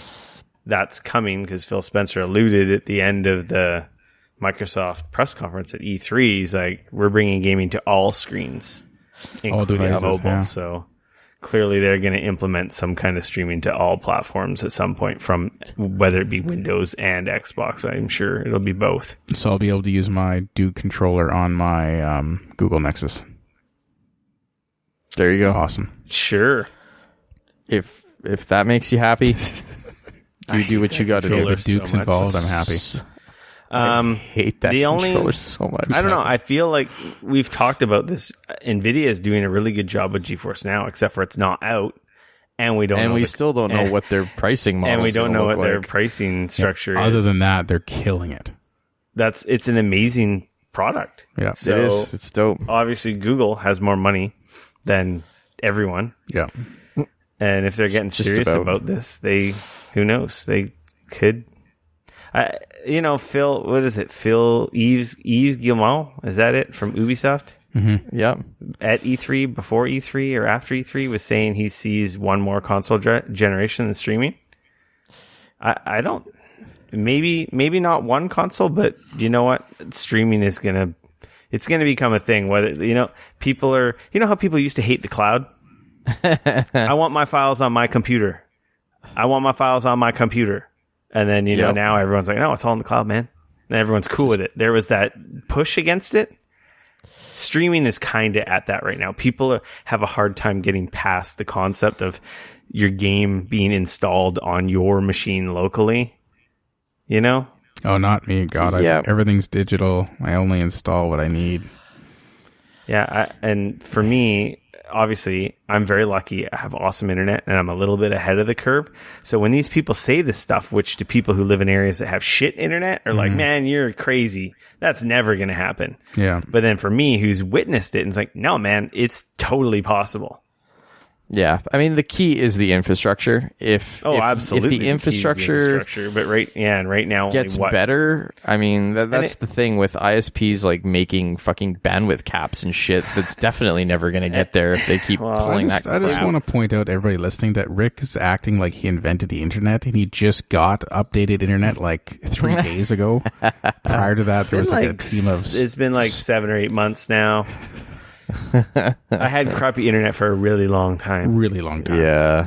And, I have not said where I work, but, it's really infuriating when the company you work for is the people that are doing this. And you're like, guys, we just need to update my neighborhood. Yep. Do you think we could put some fiber in my neighborhood?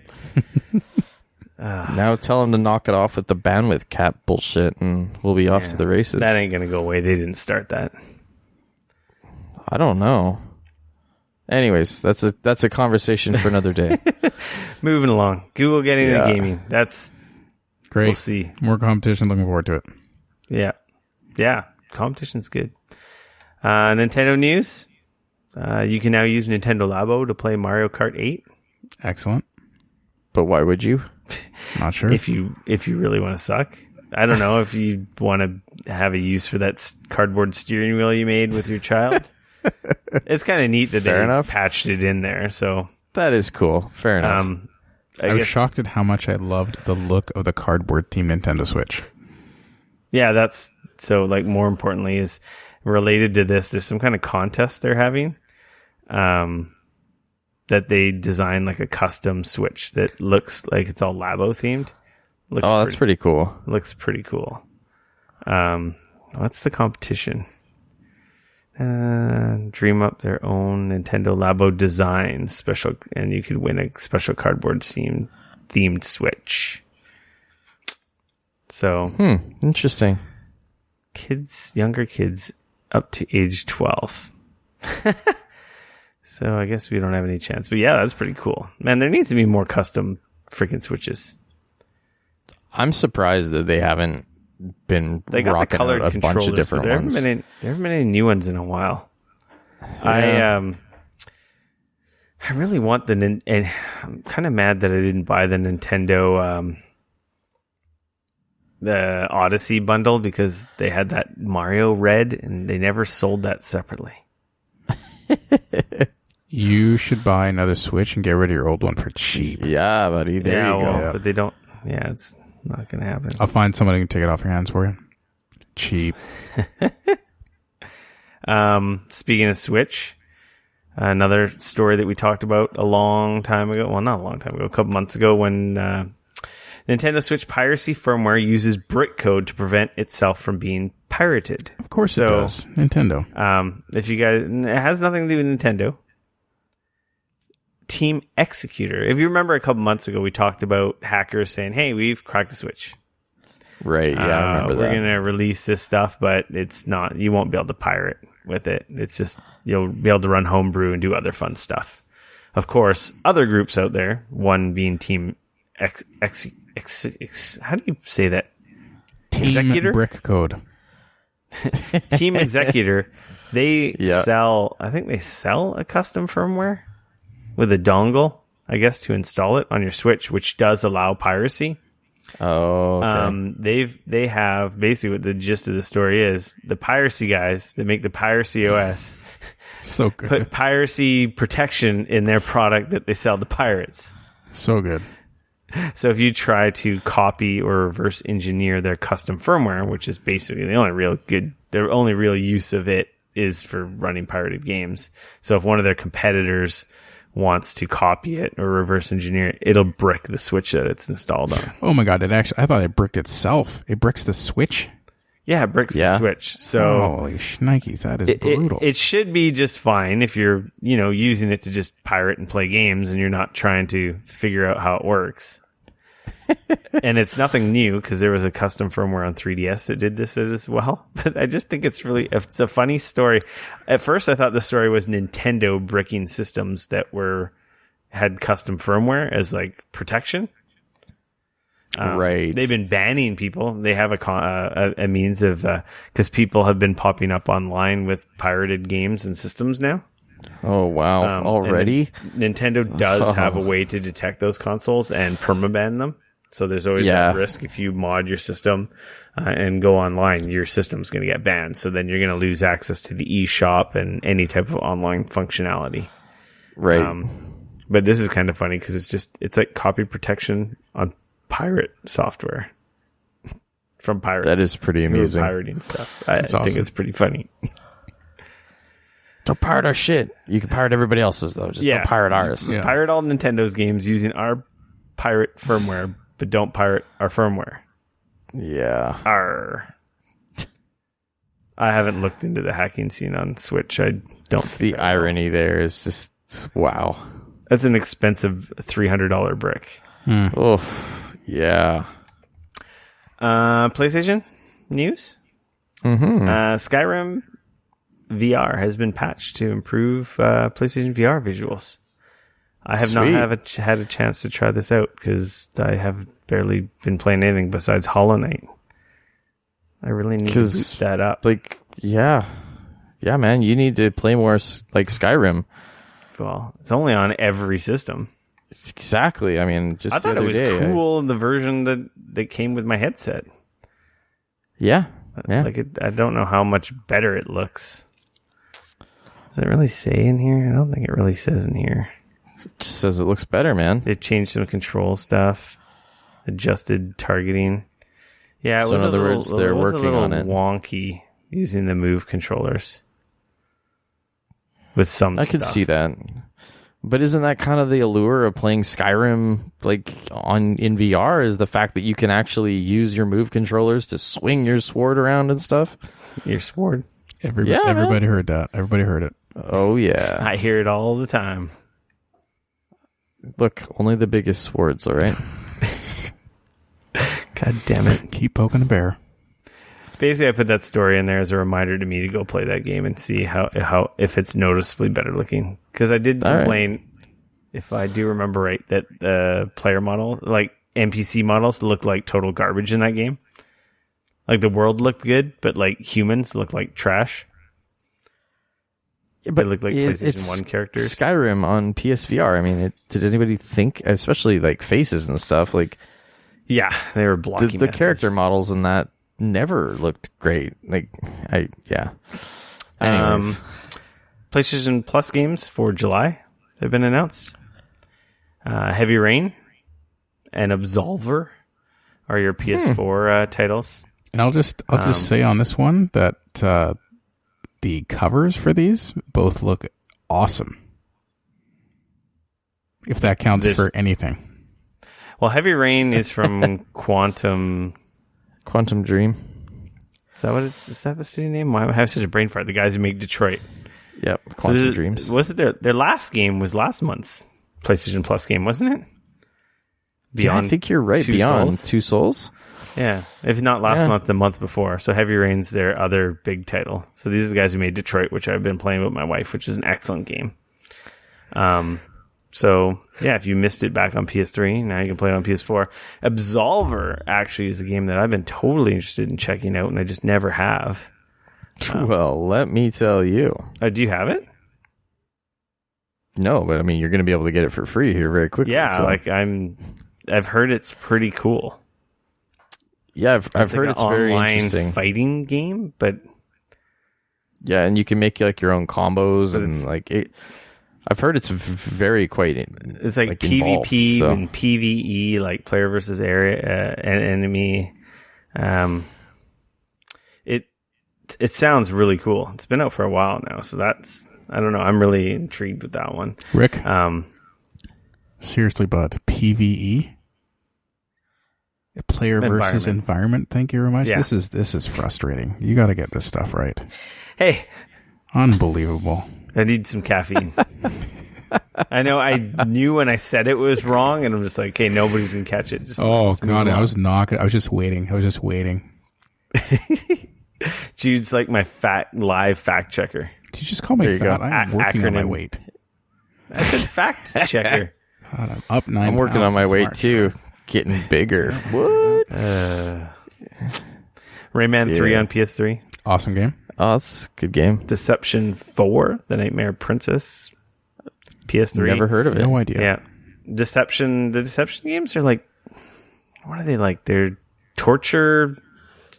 You set up traps for enemies, and they're very weird. Like devils trapping humans. It's almost like a torture porn dungeon. What? game. Is it a It's Japanese weird. game? Yeah. Oh, yeah. It's Okay. Japanese. See, look at It's that. super I'm Japanese. catching on. Perfect for people who like PlayStation. Yeah, it's a weird series.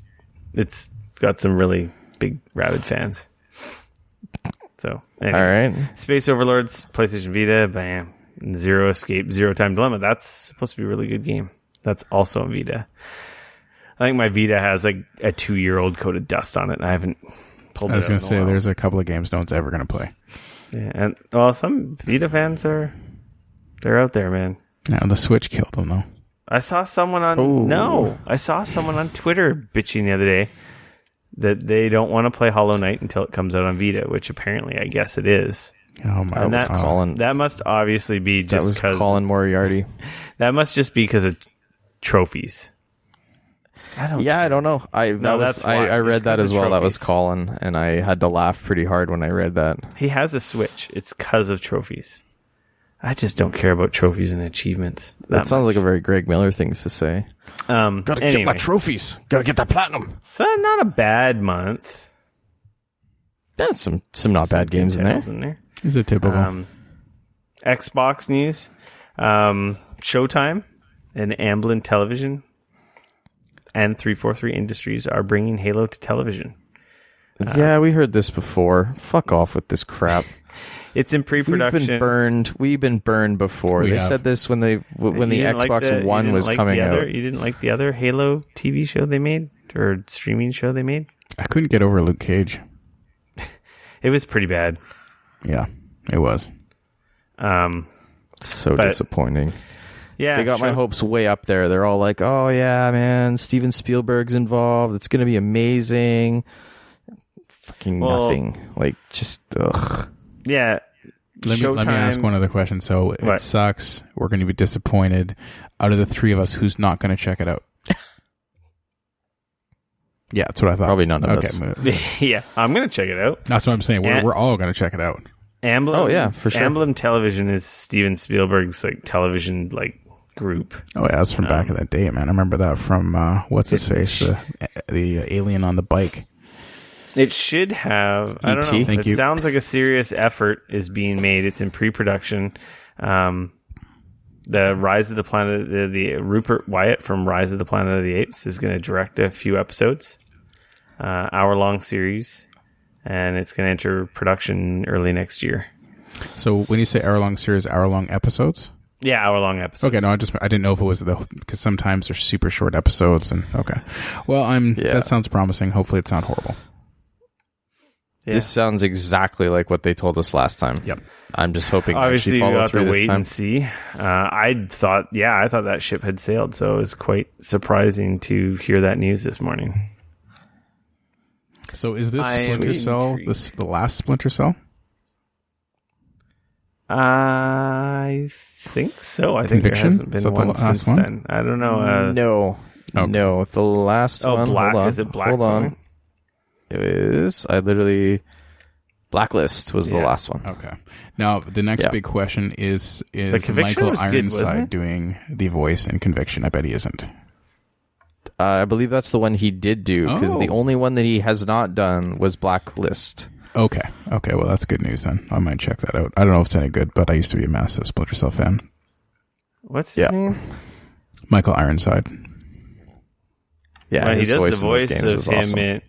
in Wildlands. Yes. Yep. Yeah. He was the voice of him in the DLC. That's why it was kind of such a big deal when he came back Big for time. Wildlands, Yeah. that everybody was like, wait a minute, is he going Splinter to... Cell at E3? Does this mean... Yeah, exactly. Does this mean that they're making a new Splinter Cell game? Because there's no way they're going to pay Michael Ironside to come back just for this little bit of like crap in like Wildlands, right? So we kind of got ahead of ourselves a little bit. Why we're talking about Splinter Cell? It's part of the new games for gold for July. We're now in Xbox news, obviously. Yeah. Still. I blame Jude. He jumped ahead. Well, there's not. I mean, there's more to talk about, but that's the big one. Yeah. Okay. I think it's a really good month, honestly. Assault. I remember and trying the demo for Conviction and not really liking it all that much. I own Conviction and I just never finished it. I think it's sitting on the shelf behind me. Fair enough. It's like on my pile of shame. But yeah, so July's games for gold.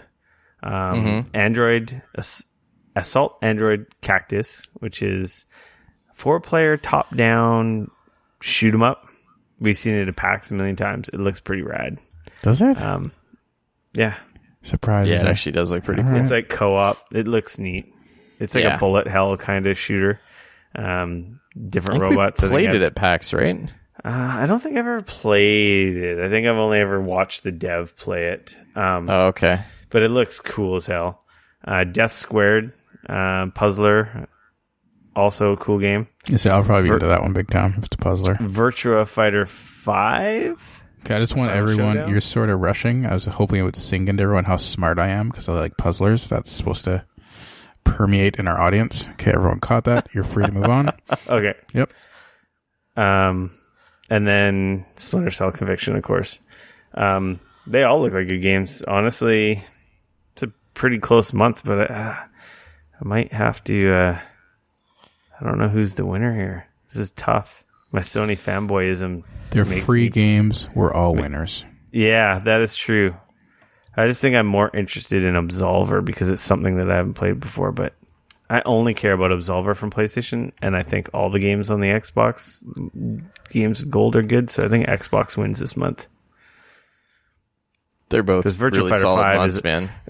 I would be more excited about Virtua Fighter 5 if I didn't already know that it's the whole game of Virtua Fighter 5 is in Yakuza 6. You could actually play it in the arcades. Yeah, you can go in the arcade and play the whole thing. I think there's a few games in Yakuza that are like full Sega games. Oh man, I love Virtua Fighter. I used to be really good at it back in the day.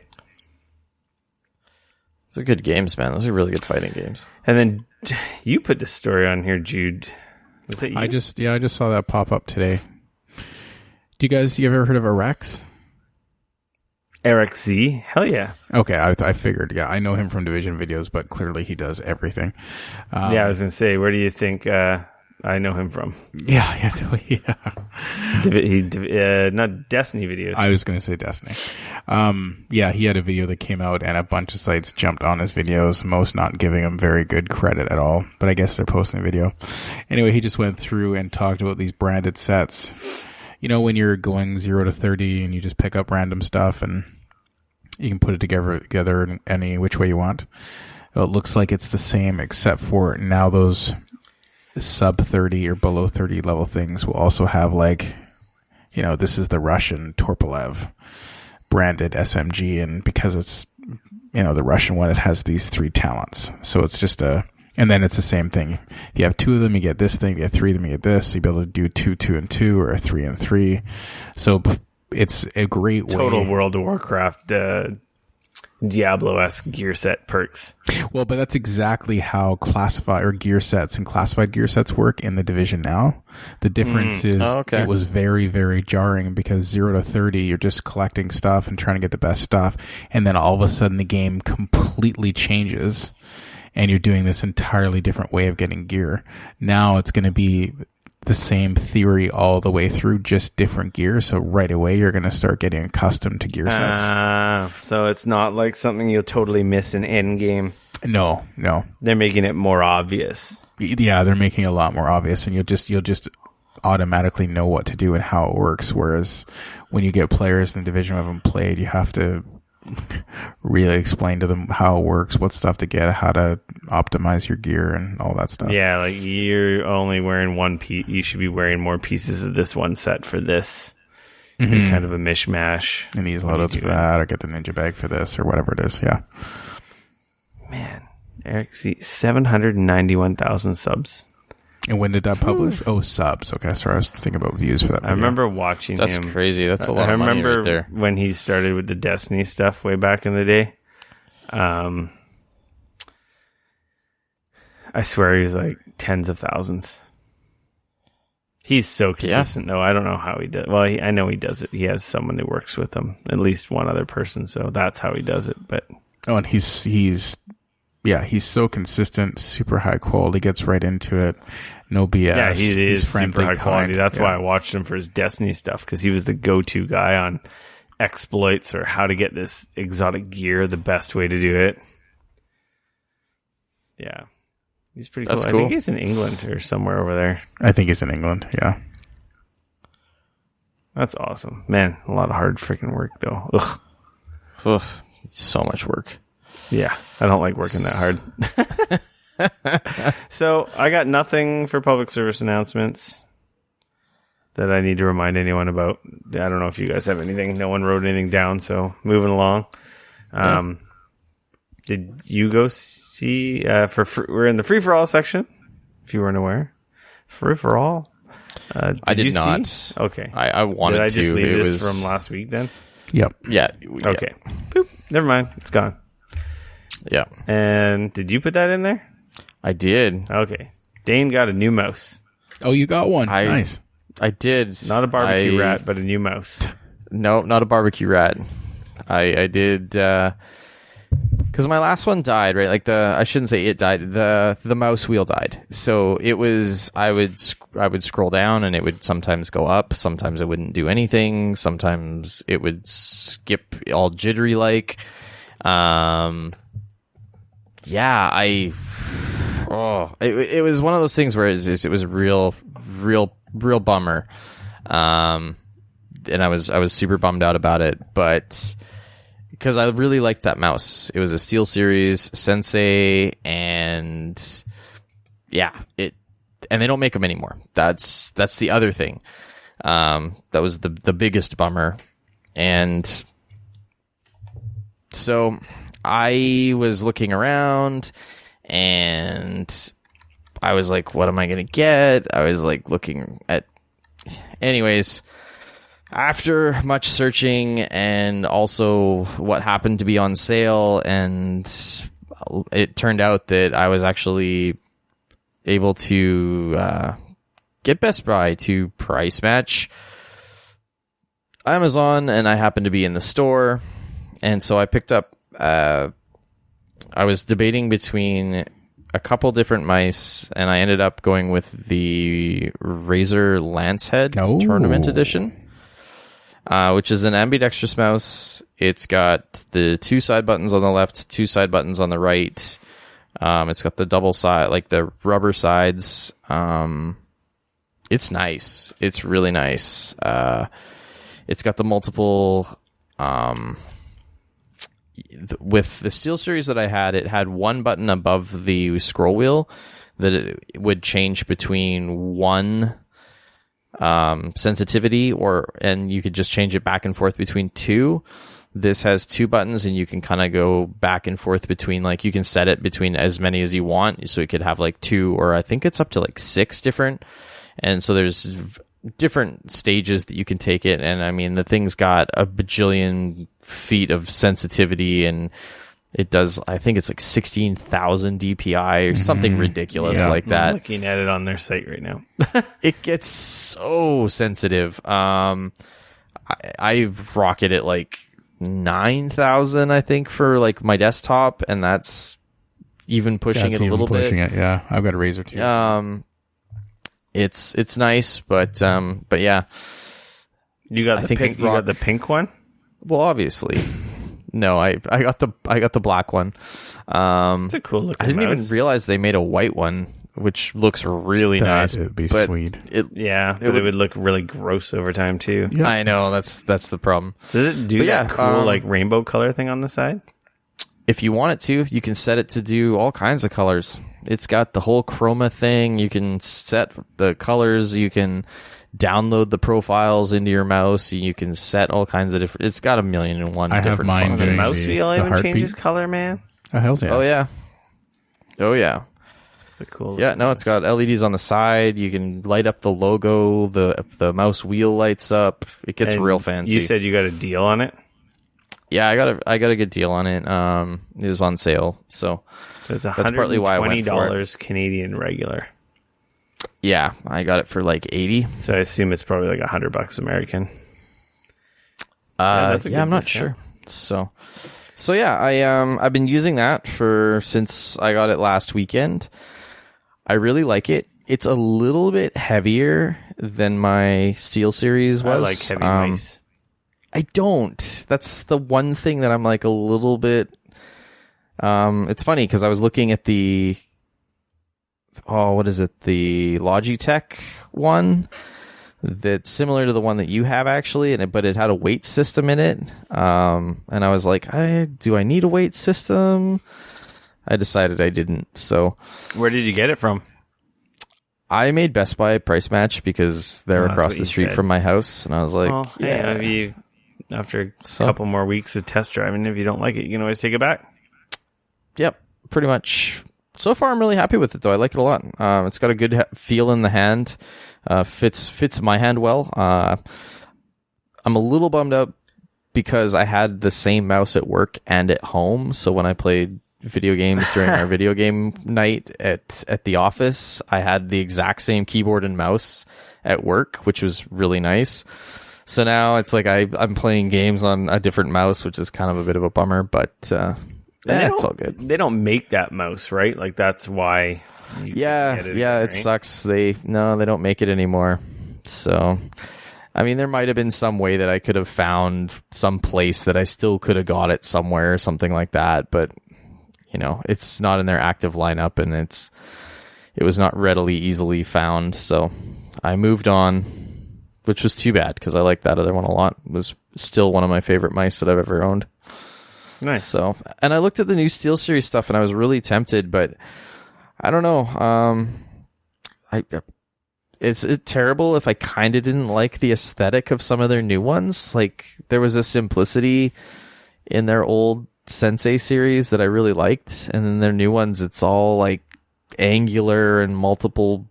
I don't know. Just I know it's weird, but because it's a mouse and whatever. But I don't know. It is what it is. So I'll report back in another week or whatever if I'm gather some more thoughts and spend some more time with it. But so far I'm really liking it. So it's a nice mouse. Nice. I was looking at the new Logitech wireless mouse. I was also looking at that, but when I saw the price tag on it, and I was like, fuck that shit. Holy crap. I know a couple of people at Logitech was what I was thinking. $200 for a mouse is a lot of money. I saw someone with a lap board. This someone may or may not be married to someone who works at Logitech that I know. Lucky. But I saw their lap board and I got very jealous, and I'm like, I want to do that. Fair enough. They were rocking the Corsair lap board. I don't know if you guys have ever seen it. It's like basically designed for the Corsair keyboard, the K70. And then it has like a mouse pad next to it, and it just sits on your lap nicely. So if you're like laying on the couch playing PC, or I think it would even work with like Xbox or PS4 with particular games. Yeah, Razer's got one very similar to that. Oh man, I feel like we're getting a little long in the tooth here. Oof. Why don't you Should I pick talk- 3? Pick 3? Yep. You don't have to do it. One of them has to be the Division 2. Yeah, I've been working down the list. Well, we have to talk about the Division Okay. 2. I mean, this has kind of been a little bit of a let's get back into the Division on the podcast. So I mean, it's only fitting, right?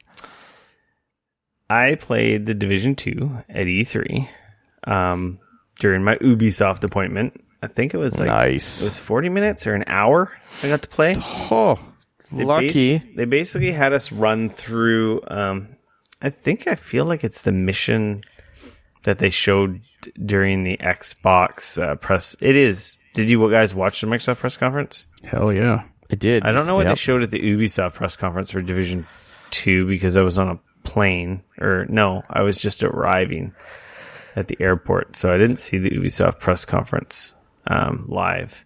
But I don't remember what they showed for the Division. But anyway, whatever they showed at the Xbox press conference is what I played through. Through that museum section. And then going into that open area with the crashed plane. And I can't remember what they called that. They called that an event. It was like a world... what was it? Do you remember what they call that? Like a global event? It wasn't a global event. It was like a point, like a control point. But they're in the world with enemies. I saw that on the screen. I have no idea what that is. It's a new mechanic or a new thing that they have in Division 2. Yeah. So it culminated with that event, which essentially was like a take over the spot, fight a boss type guy. And they had, I believe, 4 of us. This team is a 4 in Division, right? Yes, and except for the new raids, but yeah. Yeah, and Up the to new 4. raids are going to be 8 in Division 2. Yeah. But they had all 4 terminals set up with different classes. The Grenadier, because the grenade launcher, that's a new weapon, I believe. Mm-hmm. I had the sniper class. So the big thing with Division 2 is the signature skill or signature weapon for your class. Yeah. Being the sniper class, I had a Barrett 50 cal. Nice. That starts out with 0 ammo, but as you shoot enemies, they will drop some of the ammo for your signature weapon. Okay, so it's all. What's that? Okay, I was gonna say it's almost like heavy weapons and exactly. then. Like in Destiny, it's like heavy ammo basically. Yeah, it's less frequent. It's limited. You can't stock up on it, and basically. With that sniper class, you have a 50 cal Barrett sniper rifle, which does massive damage. So do you still only have 2 weapons? You still only have, no. 3 with your handgun, but 3 with the handgun. But okay, so one of those can be your signature weapon. No, the signature weapon's separate from that. Okay, cool. So technically, you have 4 weapons now. Okay, thank you. And I assume your signature weapon must also have a gear drop slot. Because I did have a fully automated gun and a semi-automatic sniper rifle as well, on top of the big-ass super one. Nice. And you held down I'm pretty sure that's how it worked. And you held down a different button to use to switch to that one. Okay. Obviously, same Division gameplay. There's chests, there's different colored loot dropping. Seemed definitely more frequent. I don't know if that's just for this demo. Obviously new designed menus and layout and so forth. Yeah, it looks pretty much controlled the same. I had a really hard time playing with the controller coming from PC because they didn't have a mouse and keyboard, even though we were playing on PC. Oh, that sucks. I hate it when they do that. And I crashed the demo because the guy, no offense, but it wasn't a dev giving us our demo, unlike my Assassin's Creed demo, which was a dev. I find devs are so good at demoing their games. It was just like a booth, a demo worker person. Yeah. They're not necessarily people that work for Ubisoft. They're like local talent that get run through. Here's the spiel. Right. Help people. I didn't find that he was very good. Because he should have told me that if you brought up the map in this build, that it will crash the computer. Oh, no. So I immediately crashed the computer because what am I going to do when I'm playing a new game? I'm going to check out all the buttons, what they do. Exactly, right away. Of course. And he didn't say anything. And it's like, he's like, oh yeah, there's a bug. You're not supposed to go there. I should have said that. Like, yeah, no shit. You should have led with that, buddy. Yeah. So that was a little frustrating. And then we had it was me and Joel was in the appointment with us. Like he snuck in with us. Some girl from a European outlet and another guy from a European outlet that didn't speak English. Oh, okay. So we really had no coordination, which kind of sucked too, because it was actually really hard. Because two of us were not talking or communicating or doing anything. Or in the instance of no offense to her, she was dead all the time. So clearly she, I don't blame her. It was tough. And she probably has never played the Division. I have no idea. She may have. But she was dead most of the time. So it made it really difficult. And I was having a really hard time playing with a controller because I'm like, I don't know everything felt so strange because when you're used to playing it with a keyboard and mouse, it really drove me nuts. Oh, yeah. But they let us run through this scenario like twice. So the second time was a lot better. There is, obviously, you've seen in the trailer, the enemy has some new mechanics where they can like immobilize you with like these guys who run around with these spray foam like backpacks. Oh, okay, which interesting. Make you like dead meat. Like you're just stuck there, standing there, and basically out of cover, and all the enemies will just focus fire on you. Oh, so very that's deadly. brutal. You got to concentrate on getting rid of those guys, or you're going to be in trouble. Right. And then the enemies were really good at flanking. It seemed like they've dialed up the AI quite a bit. Well, that's sorely needed. Yeah, like I said, it was tough. It was not easy the two times that we went through this demo. Like, well, at least the first part was. It was just at the end, though. I think it's called a control point. I can't remember what it's called. But anyway, it was quite difficult at the end. And the boss guy was really tough. And of course he had his weak point, which was on his back, which was like a little pack on his back. So it definitely takes some coordination and map presence and awareness with the enemies doing a really good job of trying to flank us the whole time. And then having to take advantage of the enemy's weak spot because front, like dead on trying to shoot this guy really didn't do a lot of damage at all. But when I used my signature weapon on his weak spot, oh man, that like just that was the thing to do. Yeah, it was absolutely key to beating him both times.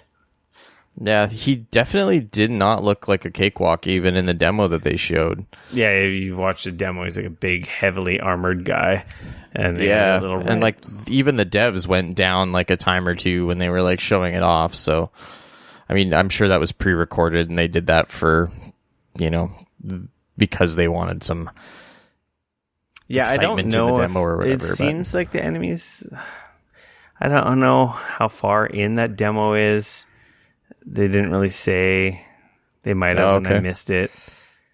Well, even in the current division, and I actually could be wrong on this one, but when we play Underground, we get to a certain level, and in your first playthrough of the level, once you get to partway through it, there's a certain point when these three, what we just call ninjas, show up, and they're there. And they're unlike any other NPC we've ever come across in that game. They actually hide. One will distract you, and then they will come up. If they actually sneak up and come near you, they slit your throat, and then you're dead. Yeah, I've never. Is that like an instant kill? It's an instant kill. Yeah, we've never killed. In this game, we've never killed all three. Oh wow! And what happens is once they take you down, it restarts. You don't lose anything. You just start where you were pretty much, but you don't get to fight them again. Oh really? It takes you a different way through the dungeon. It's different enemies that are way easier, but it's this interesting, totally mysterious thing we just discovered 3 weeks ago. Do you know anybody else that's beaten them? No, and I haven't. All three? I've purposely avoided Reddit because I don't want to know what the secret is. Okay, fair enough. But it's like, anyway, I only brought that up to say that they were definitely have different AI types, and they've definitely changed that as they've been updating the game. So it'll be very interesting to see once Division 2 fully rolls out, what we've got in store. Yeah, for sure. Yeah, I like my time with it. I was like, oh, I'm down. Like, it's more Division. It's definitely more polished. I do like how nice and bright it was. It's quite different than the dark, kind of the dim, dingy New York. winter. Yeah. It looked like I liked that whole difference of you're outside. Some of it's overgrown. It's almost a little bit Wildlands-esque. I was just going to say. Yeah. I liked it. I thought it was cool. Yeah, if you go look for the E3 trailers for the Division, that's basically what we played. Everything in the trailers is the whole area by in Washington there. Right. Yeah, that's cool. I liked what I played. I didn't get to play some of the other classes, so I don't know the difference or how the grenade launcher is, or I don't even know what the other weapons were that the other classes have. Oh, somebody had a bow. Yeah, was it a bow or a crossbow? Yeah, one or the other. I'm sure it's a crossbow, but yeah. Yeah, I think I remember. See that I remember seeing that. It is pretty sweet. I liked it. Yeah, I'm excited. I really obviously like the Division. And Division 2 is they're obviously cooking up some new stuff, and they said they got a huge focus on endgame, making better endgame content. The signature weapon was cool. The Division the difficulty seems like it's ramped up. Again, I don't know if that was like endgame or in the campaign a little bit, or just a demo of the type of stuff you'll find in the open world. Obviously, it's like a quite scripted demo, right? Mm-hmm. I guess when the game releases, or obviously we'll probably see some more at PAX. Hope it's a different demo at PAX, or even if it's the same one, maybe if probably a newer build. Play one of the other classes, maybe with a keyboard and mouse. Hard to say though. Like, I know sometimes we've gotten newer builds of games, and sometimes it's literally the same one that they were showing off at E3. So did you guys talk about keyboard and mouse on Xbox last podcast? No, there's been a lot of talk lately about them finally releasing that. Yeah, it's been like for a year. I believe it when we see it. Yeah, it's one of those things where I was holding off on it until I actually get some real concrete, like, this is what's happening. So yeah, I only brought it up. From what I understand, was it Xbox or PS4? One of the two lets you play keyboard and mouse right now. USB, depending on the game. Fortnite. Fortnite. Interesting. I want to say it was Xbox. I'm pretty sure it's Xbox. Apparently, with Xbox, it's more of a, like, the Xbox can do it, but they haven't released anything so that the devs can actually put it into the game so it supports it. Yeah, I think we talked about that. Because I'm pretty sure, was it Final Fantasy 14? You can use a keyboard and whatnot in that game as well on PS4. Wow. Yeah. So, yeah, I don't know. I mean, it's... Yeah. I guess their biggest concern is esports. Yeah, I mean... No, they have ways to check, right? Yeah, that's what they were saying, yeah. Ways to relegate people that are keyboard and mouse to only play with other keyboard and mouse people. Mm-hmm. I don't think you could ever put a keyboard and mouse person against a controller player, regardless of how good they are with the controller. No. Yeah. I think they're at a severe disadvantage. Well, yeah, not for FPS anyway. I think we're getting a little long in the tooth, so I'm going to save some of this stuff. It's not like any of these games are coming out anytime soon that I played, so... fair enough. We can talk about more of the other E3 stuff as we go along on our next episodes, because it's getting quite late on this side. Do you guys have anything to add before we log off here? Shout out to Vischer's Heroes. Vicious Heroes? Vischer's Heroes, that's the name of the crew. Vischer's Heroes. Okay. Yeah. Sweet. That your Division crew? That's them. Well, they're whatever crew. They're the Xbox crew. Oh, they're the whatever we're playing this week crew. Yeah, exactly. Nice. Cool. Well, They're playing You can right follow- now. I'm not. Nice. You Fair can follow me on Twitter at RickF, no K, RICF. you can always come hang out with me on Twitter at Dane Cody at DAYNECODY. I am at Jude V. Brown on Twitter. I like easy usernames. Yeah. I hate mine. It's short. That's the only good thing about it. I like yours. Make sure to like, subscribe, follow, stalk, Snap, Maybe not stock. Gram, Lurk. whatever. Yeah. Geekoholics there you go. everywhere. We're Geekoholics on all the social media platforms, so it's not difficult. We made it easy for you to find us in all those places. And Absolutely. Of course, what's that, Dane?